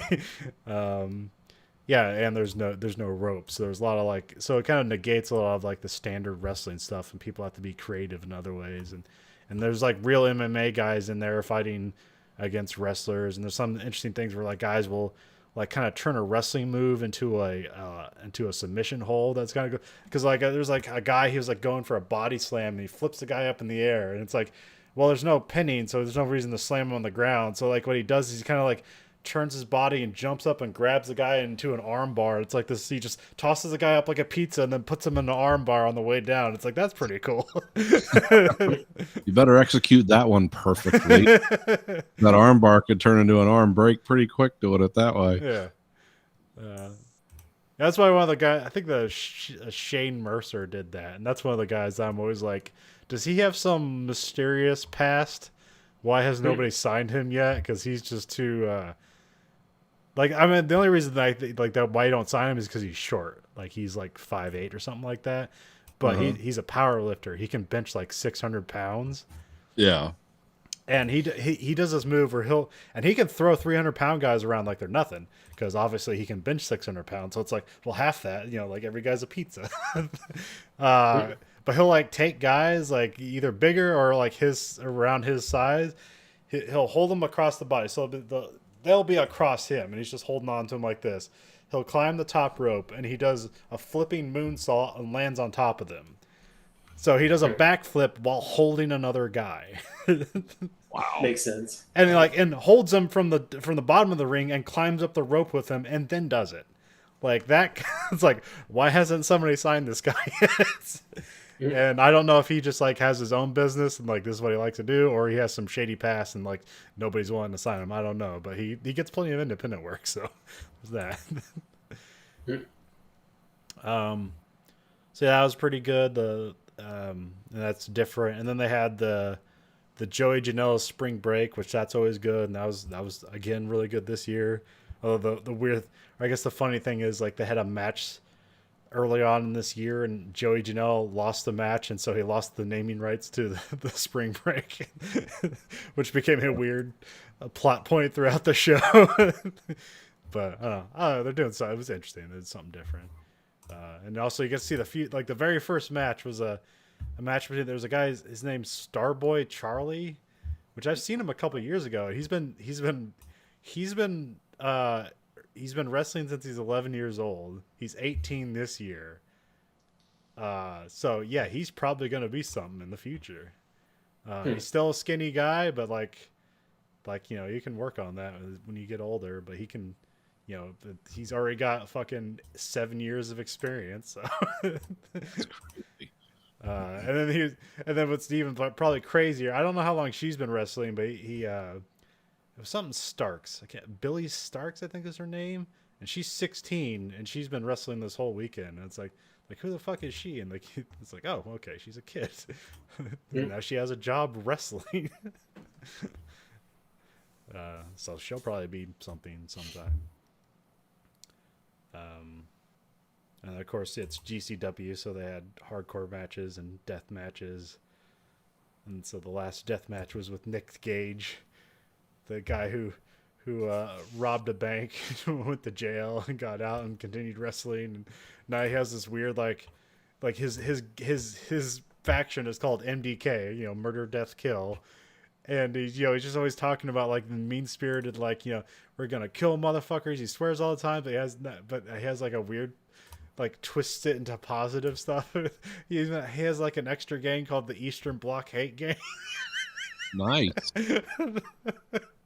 But like when we're done killing people, like, it's all about positivity. It's one of those weird fun dichotomies. It's like, who is this fucker? We're going to kill people, and then we're going to talk about feeling good about ourselves in a positive, uplifting way. Yeah, so they have like one of those matches where it's just like light tubes and chairs Like and brave. yeah, it's just crazy. And then at the end, after he won the match, he won his belt back because he had to drop the belt because he got injured like a year ago. But he had all of COVID to get better. And then at the end, John Moxley showed up from AEW, which is like he's like the top guy in AEW, and they basically challenged him to a death match somewhere down the line. So that was a big surprise. And there's like a bunch of other shows that I can't even remember. There was the Acid Cup, which was something that GCW in honor of a wrestler named Trent Acid, which I forget how he died, but it's in honor of him. There was Alley Cat's Real Hot Girl Shit Wrestling. There was Effie's Big Gay Brunch Wrestling. What's that one? I was gonna say, what the fuck's with that title? It's it's a gay guy who's a wrestler, and it's a lot of like LGBTQ wrestling stuff. So, Oh, it's Well, actually what it's okay. I thought Okay. there was like, what was this title misdirection or something? Okay. well, like I said, GCW is a real, like, they do a real variety, and they don't fuck around with that. So, they have their real violent blood. Their one show is just called Violence and Suffering, like that's what it's called. And then you have Effie's Big Gay Brunch, which is more about positivity and all different kinds of wrestlers from all different shapes and sizes and all that stuff. Who does the stuff with with Cracker Barrel? Well, that was AEW. Oh, that was AEW. Okay. Yeah, they did the Crackle Barrel Clash that one on one of their pay-per-views. It was weird. Most of the GCW shows, or at least the Spring Break one, was sponsored by Neft. Okay, I've heard that name before. It's a vodka company, and they sell their vodka in like oil barrels. Nice. Like miniature oil barrels, not actual oil barrels. Oh yeah. I mean, they're not. You're not like using a barrel that you get into your house, like one of those barrel skiffs. Yeah. And then there was also sponsored by toyvomit.com. Sounds nice. And they're sponsored by Orange Crush, which is like this. It's like a Rolling Stone magazine, but it's like a biannual wrestling magazine that's about like the art of wrestling. Essentially, it's weird and well done. There's only 2 copies, and I have both copies. And then you got WrestleMania which you have one part today and you have a second part tomorrow. And it was kind of weird today because the first part got rained out for like 30 minutes. Okay. And it was lightning out, so they had to like shelter the audience, so they had to like get them out of the arena for a bit. And also like some of the scaffolding got like blown over from the wind. Wow. But yeah, they covered for like half an hour or so, and then eventually they started the show. And it seems like everyone's happy that fans are back to watch wrestling. So just like something like 20,000 people there, and I'm not sure. I I've seen pictures where they had cardboard cutouts like set out, but the way they're shooting it, it doesn't look like there's any cardboard cutouts. It just looks like a mass of people. But maybe they're just clever about the shots they choose.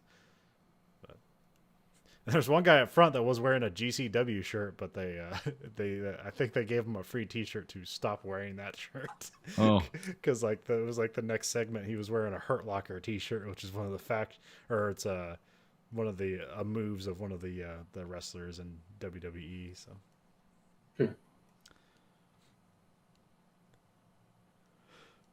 Huh. yeah. But yeah, they split it into two nights. They started it last year, but there was nobody there, so that was all weird. But 2 years ago, they had a WrestleMania in New York, where I think it was like wall to wall. It was a good show. Like almost every match was good. And people really enjoyed it, but it was a fucking 7-hour show. ooh, boy. You're talking a shift of work to watch a fucking wrestling show. So it makes sense to split it into two nights. But they might be going back to one night next year, but we'll see. That might be easier for production, but kind of hard on the fans. Yeah. Oh, yeah. You Yeah, know yeah. how drunk you could be after 7 hours? Stretch you out. It was also like that year, like they had like immediately as the show ended, it just started pouring rain and nobody could get Uber cars. It was in the stadium in New Jersey that they but everybody says it's New York, but it's that stadium that's in New Jersey where the Jets and the Giants play. So Right. that's where they were doing it. And like but like all the hotels are going back to where like in New York, and so it just became a clusterfuck and everyone was getting rained on. But yeah, the show was over, so it's up to you to get home. But yeah, It's like, so we provided the venue. You got to do the transportation. but I mean, usually WrestleMania, that's where like everybody gets a payday. So I think they like to get everybody on the roster at least something to do. Yeah. So that's why that's why it ends up being that long. Whereas like with like NXT takeovers, like why they're so special is because like they have a lot of talent in NXT and they could put on longer shows, but they could like have been disciplined about not doing that. So like every takeover, it's usually like 5 matches and the show's 3 hours. So like you got to be special to make that show because we're not putting on like 10 matches like WWE does. We're only putting on 5. But this year they did 2 shows, so it kind of breaks that rule a bit. But it was on 2 separate nights. That's probably why because the first night of the takeover was on USA because it was in the normal time slot on USA, and so it was only 2 hours. So it was like I think that's like that one was like a lot swifter and like well done. It's because they had a time limit, and then on the next night they didn't have a time limit, and I think that's where it's like, yeah, let's do whatever the fuck we want, and like whatever the fuck they want, and just kind of made things weird.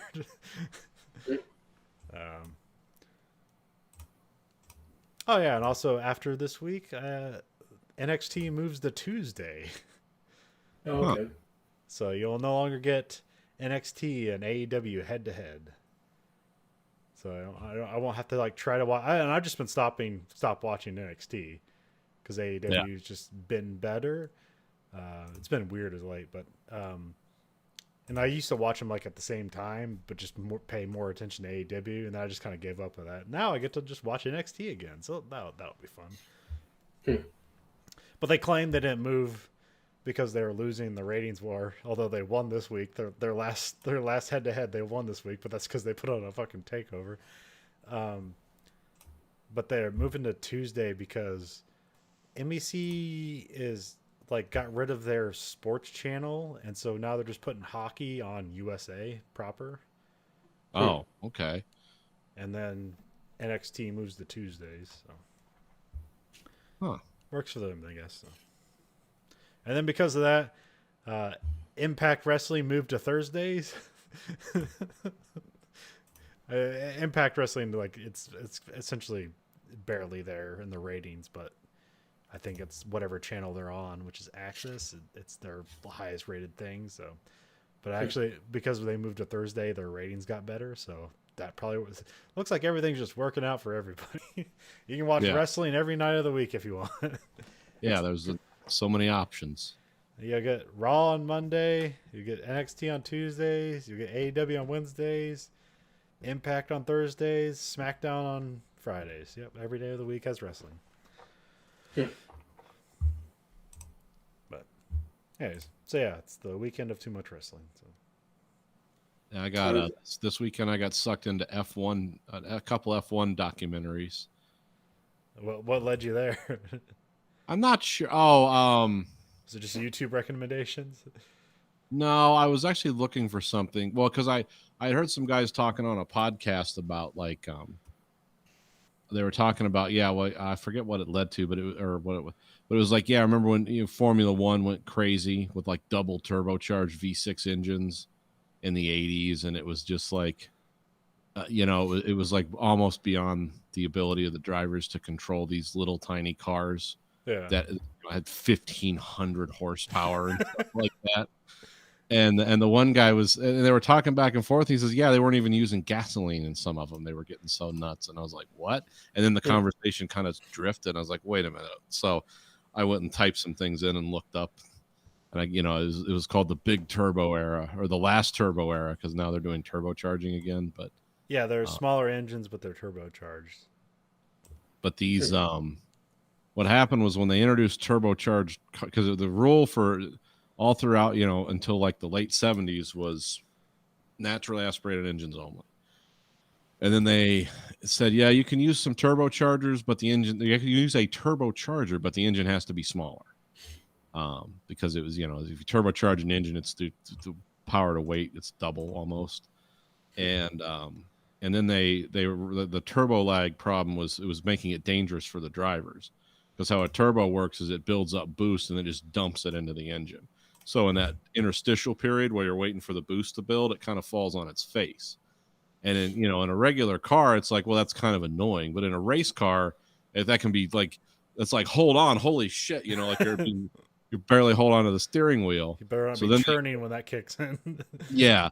So they went to twin turbocharging, which was really intended to be used as an offset for the turbo lag. It's like, okay, so you have a kind of how like Ford turbocharges all their engines now. It's called a dual spindle, where you've got a low range and a high range turbo, so you don't have that and then it just dumps on you. Well, that's what they were supposed to be doing here. But then some of these these engineers of these cars, they figured out, if we put toluene in these instead of gasoline, like it has more density as a fuel, or more power per gallon as a fuel than gasoline. Now, the best power per gallon that you can run in a race car is benzene, but it gives everyone cancer. So no one was wanting to do that. So they started putting toluene in these, which is basically it's paint stripper, essentially. That's how it works. Or if you want to think about what TNT stands for, is trinitro-toluene. Yeah. So they were putting toluene in Formula One cars, but it was burning a little quick. And so to drive up the compression ratio, they also mixed a little diesel in there to kind of retard the burn. And so those engines were like right at the edge of destruction running that kind of power. And then that's when the fuel restriction, where they couldn't refuel cars anymore, that came in that era too. Because the cars, you had horrible accidents where it looked like people had just not, but it was essentially rocket fuel what they were running. Yeah. If you mix toluene with oxygen, it's a form of rocket fuel. Now, they weren't mixing it with oxygen, but they were doing weird shit like freezing it, and then they could get different volumes because they were only allowed so much fuel, but if you froze it, it was denser, so you could pack more in there. And then the non-turbocharged cars, I forget what they were doing, something too, where they would actually have more fuel to finish the race. So they were having to run a certain way. But anyway, it got really scary and dangerous. And finally in like 1985, 86, because these guys were doing like 3.5 bars of boost per turbocharger, so that's like, that's almost 7 bars of boost, which would grenade any normal engine you can think of. And they started putting pop-off valves on the turbochargers that said you're limited to 2 bars per charger.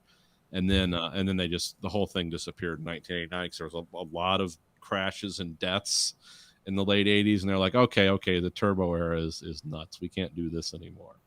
And but it was amazing to watch these guys just like filling a race car with toluene. It's like, go for it. And then they said the track just stunk of like paint thinner. Like it smelled like paint stripper all over the track. And I was like, oh, that's crazy. And then you'd see these engines were blowing test stands up. They were so powerful that they were like destroying the dynos and stuff they had. Because they said one of the what is it, the BMW, there's a name for it. I forget the name, like Rotterburn or something. It had some name like that. It was a 3,000 horsepower Formula One. I don't think it made it into a race because it was just too dangerous. But it was like they were building towards that. A lot of these were V6s too. Huh. Honda had a 4-cylinder called the Blue Line. 2 giant turbochargers on it, run off toluene. Problem is, it was a heat train. It was so hot, it would melt. Even the carbon fiber would start to delaminate. They're like, okay, we can't run this thing. It's too hot. But, I mean, it's why Formula One pistons cost $25,000 too. Yeah. Because they could tolerate these incredible amount of force. But yeah, I thought that. Well, I watched like an hour-long like Netflix documentary about that, and then there was some other stuff about. What did you say? You watch a refueling doc? Why they don't refuel anymore? Yeah, this is like why they don't refuel in Formula One. Mainly, it was just scenes of horror. It's like, this is why, because there was one, I forget where it was. I think it was in France. The whole car, the driver, and the fucking pit crew were engulfed in flames. Like, I don't think anyone died, but my God, they must have used 15 fire extinguishers. Was that the Jos Verstappen one? It might have been. It was an older. The film had a grainier quality to it. Like, it was color, but I'm thinking 70s, maybe late 60s. The Jos Verstappen's one's like it's like late 90s or something. That's Max Verstappen's dad, but he's most famous for getting set on fire. Yeah, as he should be. This one, like whatever, because they bring those fuel ballasts over that the guys are holding over their head. Yeah, and they hook them up, and they're supposed to lock them in. It's like whatever was in that can just dumped and burned, and none of it made it into the fuel tank. It was all over the engine, the driver, the car, the pit crew, and some guys were standing there for a few seconds, like, huh.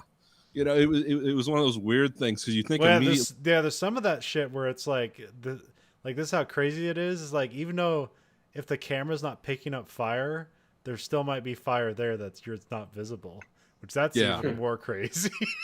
Yeah, when you like that alcohol blue flame that it just doesn't pick up, but you're suddenly getting hotter. Like, what the fuck?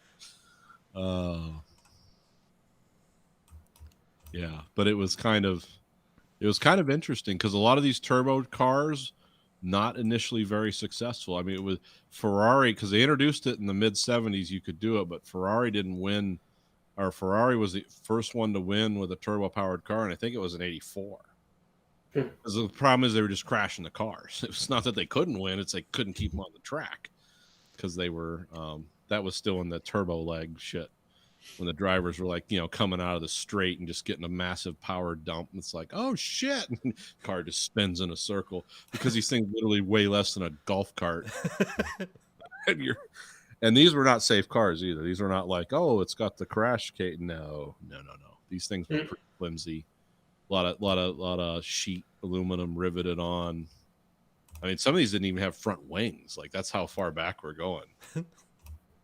But boy, did they scream! And I mean, those kind of RPMs with those kind of turbo. They had great power, but no aerodynamics to actually control it. Yeah, you couldn't control the car. I just and it was like the coolest sound ever. But as soon as the corner comes, it's like, uh-oh, is he gonna make it?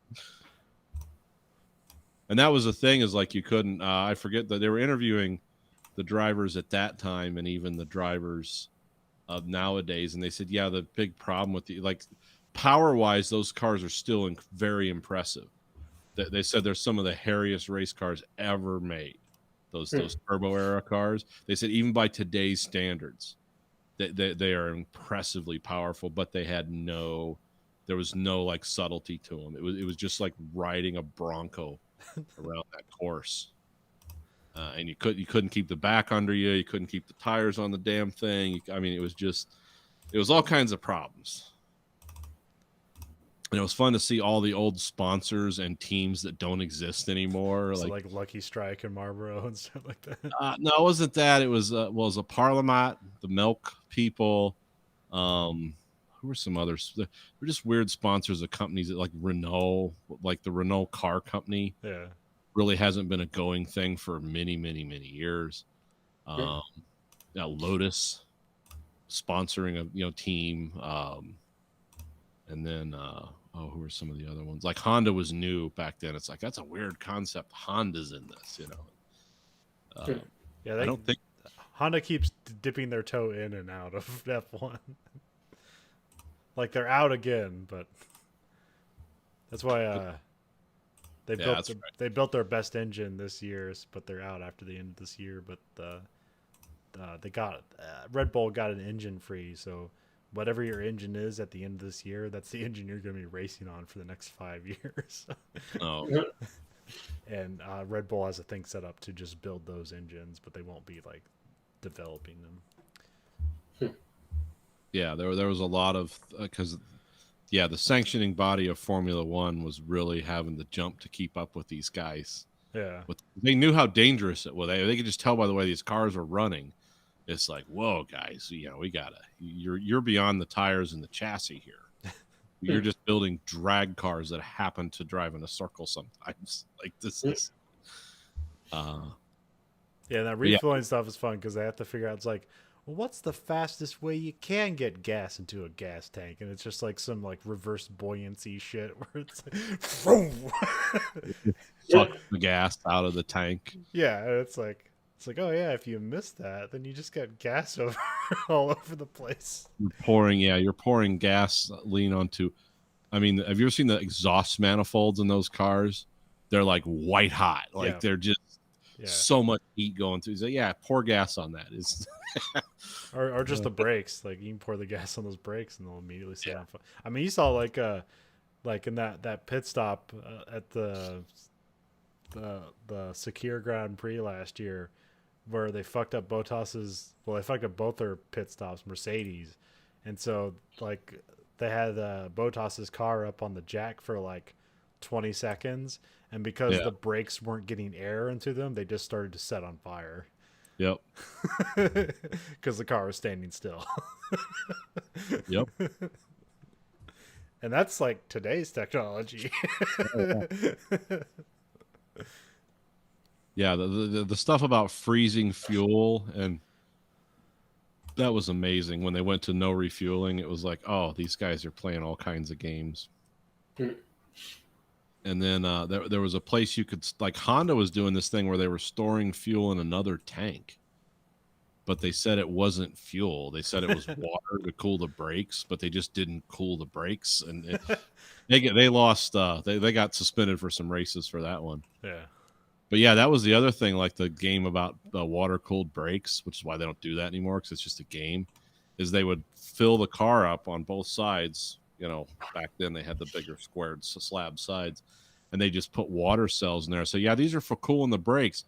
And then as soon as the guys get out on the racetrack, they just hit the dump valve and pour all that water out. So they just lost all that water weight. And then the rule was when they would measure it at the end of the race, they said, well, in order to measure it accurately, we have to refill the water ballast tanks so you can weigh it at the end of the race to prove that we weren't cheating.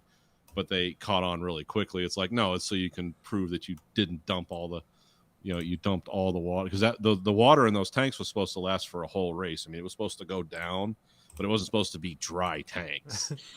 And that was kind of a sideline thing. But it's like, yeah, this is a crazy game. This is like I don't know how they find these engineers. Like, we're going to find the most creative engineers we can. Oh, it's like, what if lawyers were engineers? That's like, yeah. It's kinda, yeah. What's the rule? Okay, if that's the technical rule, then like technically this is okay. And I was like the thing that McLaren did this year, where they the bottom strakes is what they think they call it, like these little fins in the bottom of the car, and like they had restricted the strakes on the back of the car. It's like, all right, they can only be this length. It has to be this distance from the ground to the strake, and they had reduced those, which would ruin some of the aerodynamics. and so McLaren just like because the gearbox is back there, they just built some shields around the gearbox that are just strengths. Yeah. And I guess like so I was listening to a podcast and they're talking about how like the guys who wrote the rules for this is like, we figured somebody would do that. It's like, are you gonna rule against it? It's like, no, we figured they'd do that. Yeah. It's like they broke the rule in the way we expected. Yeah, there's some pretty amazing stuff. Like the ground effect stuff that Red Bull was doing, where they had the front winglets where they have to be a certain distance from the ground, like when they measure them for qualification. Not when it's running, just when it's sitting still. So when those things came under load, they would go lower and lower to the ground. They were when they weren't under load, means when they were turning, when you didn't want so much ground effect sucking you down to the ground. Well, then they would rise back up because it was at lower speed, and then they would and you could see it on the cameras in the car. Yeah. It's like these things would suck to the ground and then come back up when they were off speed. Yeah, I think they banned that because I think it's called like dynamic aerodynamics or something like that. It's it's aerodynamic pieces that move while the car is moving. And then they banned them, but I think they're unbanning them next year. Well, and then they showed how they did it. Was because you make carbon fiber is just like Kevlar, but you glue it together with like epoxy. Yeah. And usually when you make things out of carbon fiber, you glue all the epoxy sheets together in a certain, like if you're making a tube or something, you glue them all together because you want all the strength in the same way. How Red Bull did that was that like one set of carbon fiber strips would go on this way, the other that way, one this way, the other. So when the carbon fiber cured up, when the adhesive that was holding it together cured up, well, it would favor flexing because it was actually pulling against itself. And that's that genius level shit. Like, who the hell? Yeah, let's apply that to this. And I also saw another mini documentary about NASCAR. Those little winglets that pop up to keep the car from flying around. Yeah. And that was like a whole thing about like what a genius thing those are, because like there's no motor on it. They only kick up when the aerodynamics of the car are going in reverse. Yeah, when a car spins around backwards, they flip up. Yeah, because that's like the way the aerodynamics are going over the car. It lifts those up, and then those keep the car on the ground usually. Yeah, unless they're just way out of control. Yeah. But like they were talking about like what a genius is, because like it's only activated by aerodynamics. It's not there's not a switch that has to be hit. It's very cheap to make, and it saved people's lives. It just keeps the cars from flipping over, which is number one way you die in racing is the car flips end over end. But speaking of dying, we watched a movie this week. Oh yeah, I forgot. We watched a movie this week. We watched 1992. Death Becomes Her, which is a comedy. Yeah, it's a dark comedy. Yeah. Yeah, I get. Yeah, it's a dark comedy. Well, I always want to compare it. Like there are quite a few movies around this time that came out that seem to be kind of like you have all the Tim Burton movies, so like kind of like Beetlejuice and stuff like that. But then you also have like the Addams Family movie came out. So there were a lot of movies of this time that were kind of like this, like these PG-13 weird and kind of violent movies. Yeah. But they're comedies. Yeah, movies where you can show people getting a shotgun blast to the chest, but because it's comedic and and they're still alive because of the magic potions or whatever, then it's fun. It's not someone getting sawed in half with a shotgun. I believe I'm not sure if you were there, but our family went to go see this movie, so I remember seeing this movie in theaters. Yeah, I don't remember seeing it in theaters. I watched it years later because Bruce Willis was doing a lot of weird roles around this time. Yeah, this is his bad era. Roy, this is like Billy Bathgate and Hudson Hawk era. Yeah. This is like, yeah, I mean, this is like 94 is when Pulp Fiction. That's what saved his career. So, yeah. Yeah, so I remember watching this as as an interesting. This is like, well, it's all Bruce Willis is this, even though he's not like he's one of the main characters, but he's not like He's a side character. side character kind of. Oh yeah, Striking Distance. Yeah, I remember that. This is a great era of films for Bruce Willis, who's now in his second and final decline of filmmaking. He's either, well, according to him, it's too old, but according to Kevin Smith, it's because he's a jerk. So I don't know which to believe. Probably a combination. I'd say a combination of both. Yeah. Yeah, because like as Jack Nicholson was an old jerk, he was still getting movie roles. Yeah. But also he's Jack Nicholson, so. I guess I didn't realize he was supposedly a jerk. I don't really hear a lot about him. So Well, really, all I know about that is with Kevin Smith did a bunch of interviews, and he was so excited for Cop Out that he got him to do his movie. And then, like after that came out and failed, he just has numerous like interviews and podcasts where it's like it was such a letdown working with Bruce Willis because everything was a fight for everything. Like he wanted so much involvement where it's like, hey, the jokes are in the script, and like, oh, Bruce Willis thinks he knows what funny is. So he does. He has a direct funny line to my. and it just like seemed like he didn't want to be there, and he wanted creative input in everything. Yeah, and then just didn't care if it didn't work. It's like, it's fine, whatever. Where's my paycheck? So yeah. Anyway, this movie also stars Meryl Streep and Goldie Hawn. I forgot Goldie Hawn was the other person in this. I don't know why. I remember Meryl Streep. I did the opposite. I remember Goldie Hawn. I didn't remember it was Meryl Streep. Yeah.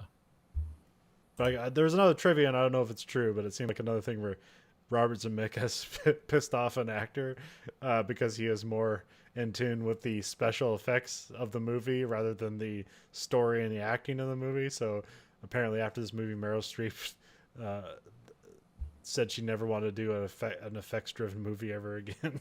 Oh, okay. But I guess she was drawn to the role because it was so unique and weird. Yeah, That's it's a why she weird did. story. Yeah. That's why she did the conjoined twin Matt Damon Greg Kinnear movie later on after. Was she? I I mean, don't remember her in that, but Yeah, she was in that movie as like Meryl Streep herself. So oh, okay. not like a lot, but like a bit. Well, I mean, yeah. She wasn't doing if she didn't have to be there every day and worry about the special effects. That's kind of what her thing was. But I don't know. That's also just things people say. But that was also a commentary that what's her name had from Romancing the Stone. Oh, Michael Douglas. No, was it Kathleen Turner? Is that her name? No. Yeah. No. Yeah. The fuck's Yeah. her name? Yeah, Kathleen Turner. So yeah, she didn't like that Robert Zemeckis was he didn't seem to be interested in helping the actors act. He was more interested in getting cool shots.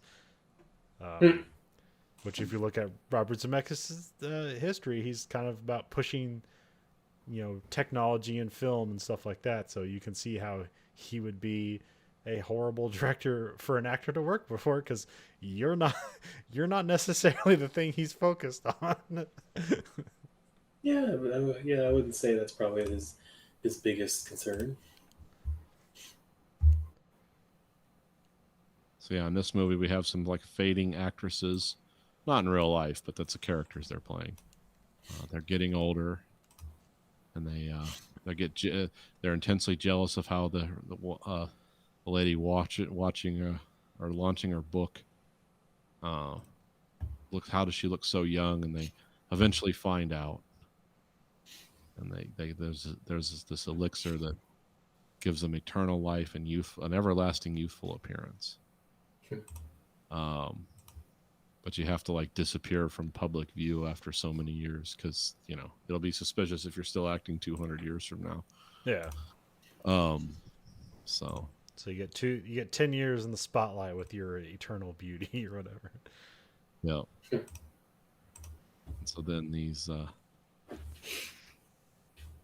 two quickly find out that Well, it starts out like it's at a Meryl Streep is doing like a Broadway show, and then at that time Bruce Willis is with Goldie Hawn's character, and then it was supposed to be a test to see if Meryl Streep would like steal him away from her, and then she does, and then Bruce Willis marries Meryl Streep character, and then it's like 7 years later, and she's like a fat cat lady who is just eating frosting from a can while the police come to evict her.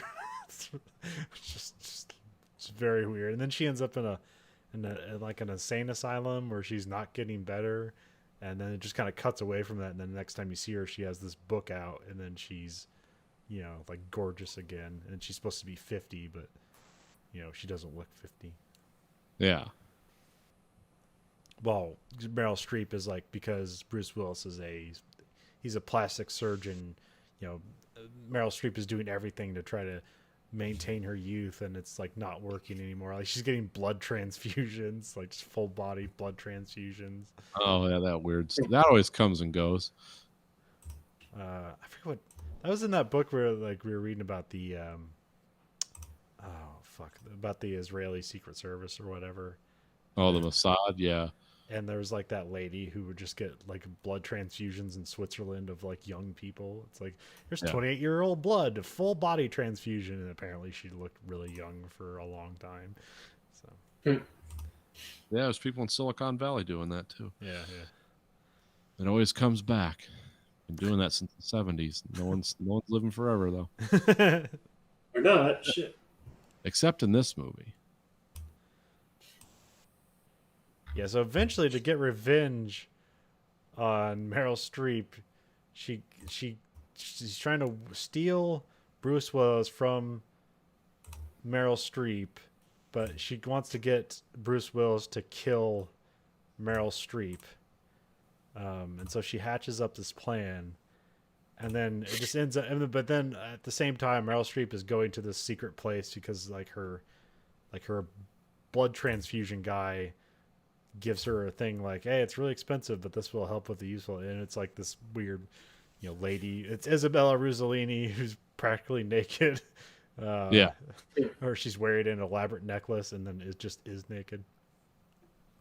And then she has this weird potion that will, makes him, makes you immediately. Well, she says it'll never age, but it just like but also de-ages you to whatever. So. Yeah.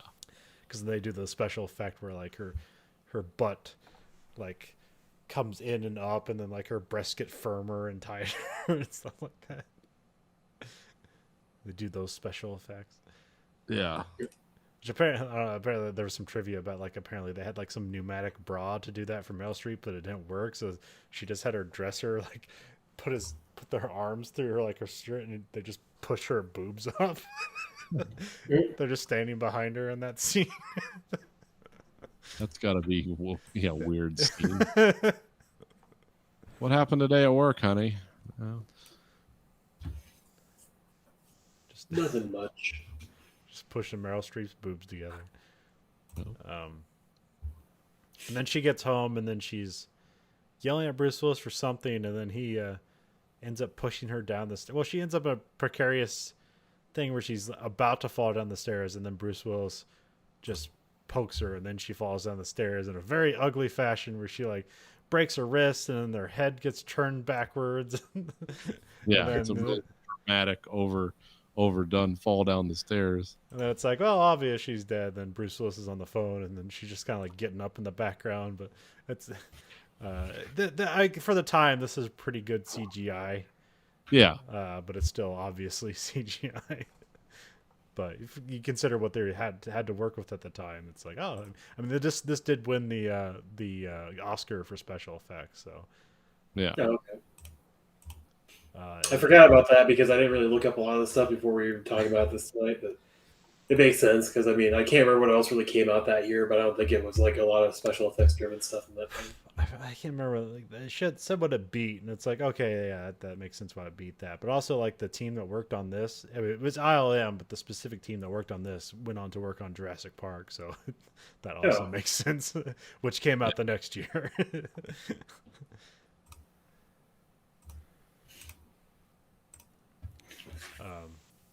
But yeah, then Meryl Streep like is trying to dial 911, then she realizes her head's on backwards, and she just snaps it back into place.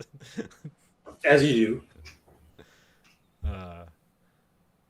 Really interesting to see. Like I saw a bunch of stuff about this, how much stuff was cut out of the movie.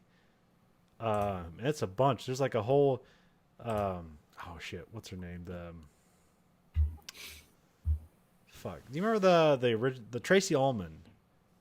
Like Tracy Ullman was like in this movie, and if you watch the trailer, she's still in it. And then she's in the trailer, but she's completely cut out of this movie. And at the end of the movie, like Tracy Ullman was supposed to be like the actual like it was supposed to be like Bruce Willis's ultimate love interest, and he was supposed to run away at the end with her, and they cut her completely out of the movie. Huh. And the whole thing like was like they were working like him and Tracy Ullman ended up working together to fake his death to get away from Meryl Streep and Goldie Hawn. There's also a scene in the trailer that's cut from the movie where because she's I don't know how the specifics of this thing works, but it's like eternal youth, you never die. So like what if your body gets fucked up and so you're still alive, but then it's like then she's essentially dead. She doesn't have a heartbeat anymore. Her blood doesn't pump, and so Bruce Willis, who's now like not he's not a good surgeon anymore. So now he's switched to being like a mortician essentially, where he makes dead bodies look good. Yeah. And so he uses that knowledge to try to cover up that now they're dead skin looking. He replaces their blood with embalming fluid to keep it. So basically they're just dead now, but still walking around like there's no problem. But there's in the trailer, like he puts Meryl Streep in the refrigerator. Oh, okay. And then he like drags her upstairs, and like that scene was cut from the movie too. Yeah, I guess I could see that one being cut just to like save time, make it move along. Which apparently that's why. And apparently had a bad first test screening, so he Robert Zemeckis kind of reshot the ending and then made the editing faster to get the movie to move along. Because like they don't start like killing each other until like the hour and 20-minute mark, and then from there it's kind of like the movie's over. Yeah. You know, they try to get Bruce Willis to drink the potion because they want him to live forever because he's the person that can like keep fixing them. Yeah, keep fixing them. And then he rejects it, and he's like, "Oh, no one should live forever," and runs away. And then he lives a fulfilling life. I guess I guess technically the movie ends in like 2029 or something like that. Yeah, it's at his funeral. Yeah. Because there's a bunch of time jumps. There's like you first see it, it's like 1979, then it's 7 years later, and then it's like another 7 years later, and then it's like 17 years later, and then the last time jump is like 27 years later. And then like I guess like they had a bunch of different endings, but this ending is they're at his funeral. He had like a bunch of kids, I guess. Remarried, had a bunch of kids, lived a good life, and then died peacefully. And then Meryl Streep and Goldie Hawn slip on the stairs of the church, and they just like break into pieces, and it's just like their disembodied heads talking to each other at the end of the movie. And that's the end of the movie. Apparently there was another ending where they would get in a car wreck, and then like they would just be animated skeletons at the end of the movie. Oh, okay. Just more stuff. Or there's another one where when they still had Tracy Ullman in it, they were going to like take a vacation to Switzerland, and they'd see them there, but like Bruce Willis would be in like old man makeup, and so would Tracy Ullman. And then like they're shocked to see them, and they're standing in the middle of the road and get hit by a car, and then they fly into pieces. And so it was kind of like another original ending, but but because they cut Tracy Ullman stuff completely out, they redid the ending to this church scene. Oh, okay. But yeah, this is a fucking weird movie, but yeah, it was kind of a strange movie from a strange era in movies, and it's, and I just was like, oh yeah, this is the Bruce Willis like post Die Hard era. This is the Hudson Hawk era. I don't know. It's not necessarily the movie's bad. It's just weird, which is good for it because it makes it original. It's like there's not necessarily another movie. I don't know. Actually, I was thinking like War of the Roses is the only other movie that's kind of like this, where it's like people trying to kill each other, but it's supposed to be funny. Yeah. And that was Brad Bruce Willis in it too, right? No, that was Fire of the Van. Yeah, that was the Tom Wolfe book. Okay, never mind.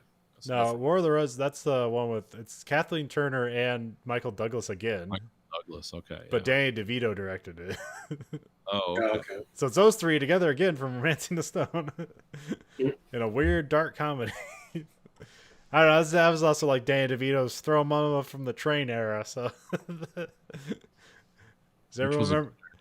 Does everyone remember Throw Mama from the Train? A Well, movie we I saw never. it in theaters. Oh, you did? I don't remember.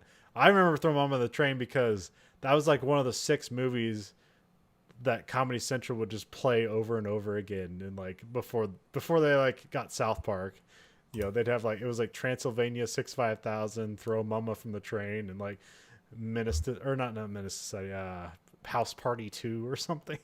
Oh, Strong lineup. Yeah, it was probably cheap to acquire the rights to put those on throughout the day. I never knew how popular House Party actually was because I never seen any of them, and I don't know if it was a huge how big a draw it was at the time. Because I mean, I don't think any of those guys wanted to do anything else really, right? Or am I just not remembering? No, but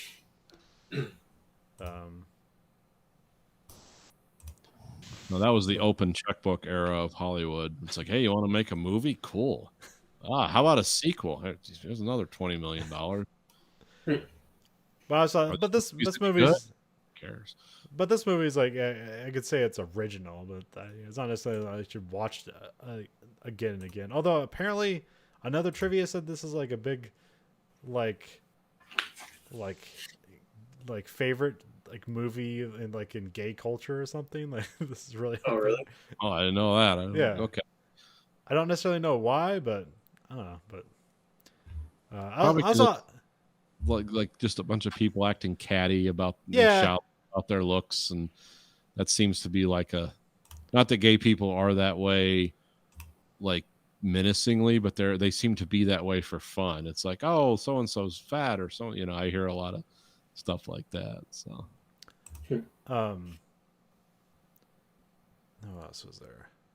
Oh yeah, I guess like also people making comparisons that this is essentially like I didn't know Robert Zemeckis was a producer on Tales of the Crypt, so people just kind of see this as like a long episode of Tales of the Crypt. I did not know that, but I could see that now that you say it. Yeah, well, I would give mean, credence. and they made 2 Tales of the Crypt movies, and they're both okay. Yeah, they're fine. Not Watch okay. one on HBO when there's nothing else going on. It was Bordello of Blood, and I can't remember the other one. The other one had like Billy Zane and Jada Pinkett Smith in it. Yeah, I can't remember like the plot of it, but not exactly the fucking title of the movie. And like strangely, like even though HBO, like I think they own the rights to Tales of the Crypt, there's weird rights reasons to that. So like nobody can stream Tales of the Crypt currently. Oh, I wondered why that was. It might be some Yeah. like music issues or something like that. I'm not sure. Oh yeah. That's always a thing from like stuff from like the early 90s is like, oh, you didn't license this music for streaming, so technically you need to repay those licensing fees to put it on a streaming service. And that happened to a lot of MTV stuff too. Yeah. You basically just got to bootleg MTV stuff if you want like the real deal. Like the Beavis and Butthead, the original stuff. Yeah. Yeah. Yeah, I don't know. It's kind of like a Daria ends up being okay because they just kind of fill it in with stuff that's okay, but it didn't necessarily require it. They didn't. It's just like, oh, we just played Nirvana over the coming back from commercial break thing, so it's not like it really added anything to the show. But sometimes it's just kind of a bummer that like, oh, it didn't have that alternative music in the background between skits or commercial breaks or whatever. Yeah. What is the other thing about this movie?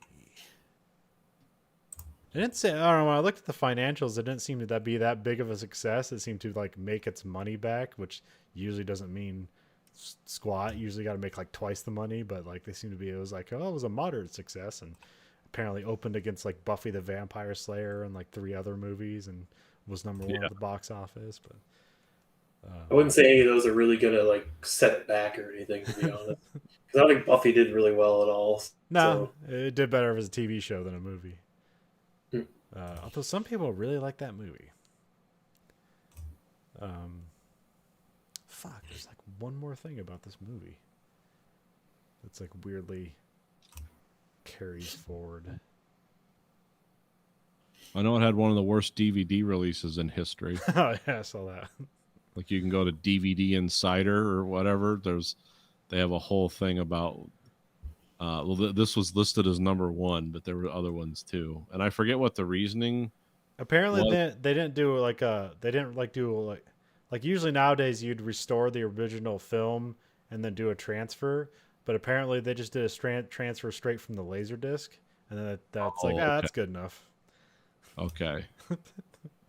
I didn't know that it was just technical stuff about color saturation was all off, and yeah, the scenes looked different or looked weird, and the dark wasn't really dark. You know, it's like when I do a fact run on movies, I'll come find these websites like, oh, okay, this is interesting.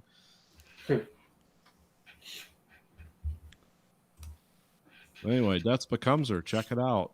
Yeah, I thought it was a good movie. I mean, 50% on, yeah. overall Metacritic reviews. So It's different. yeah, it's odd.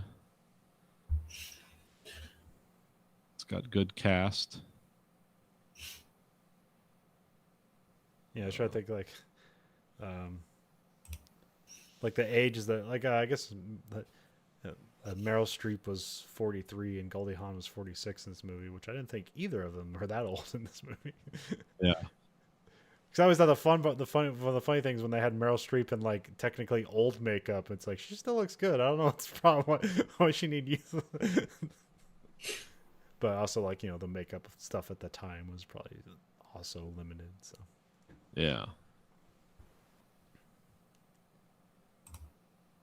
All right. Well, that's all I got for this week. all right, So this week for the American Greed Factory podcast, this is Nathan. this is Colin. Andrew. Goodbye, America.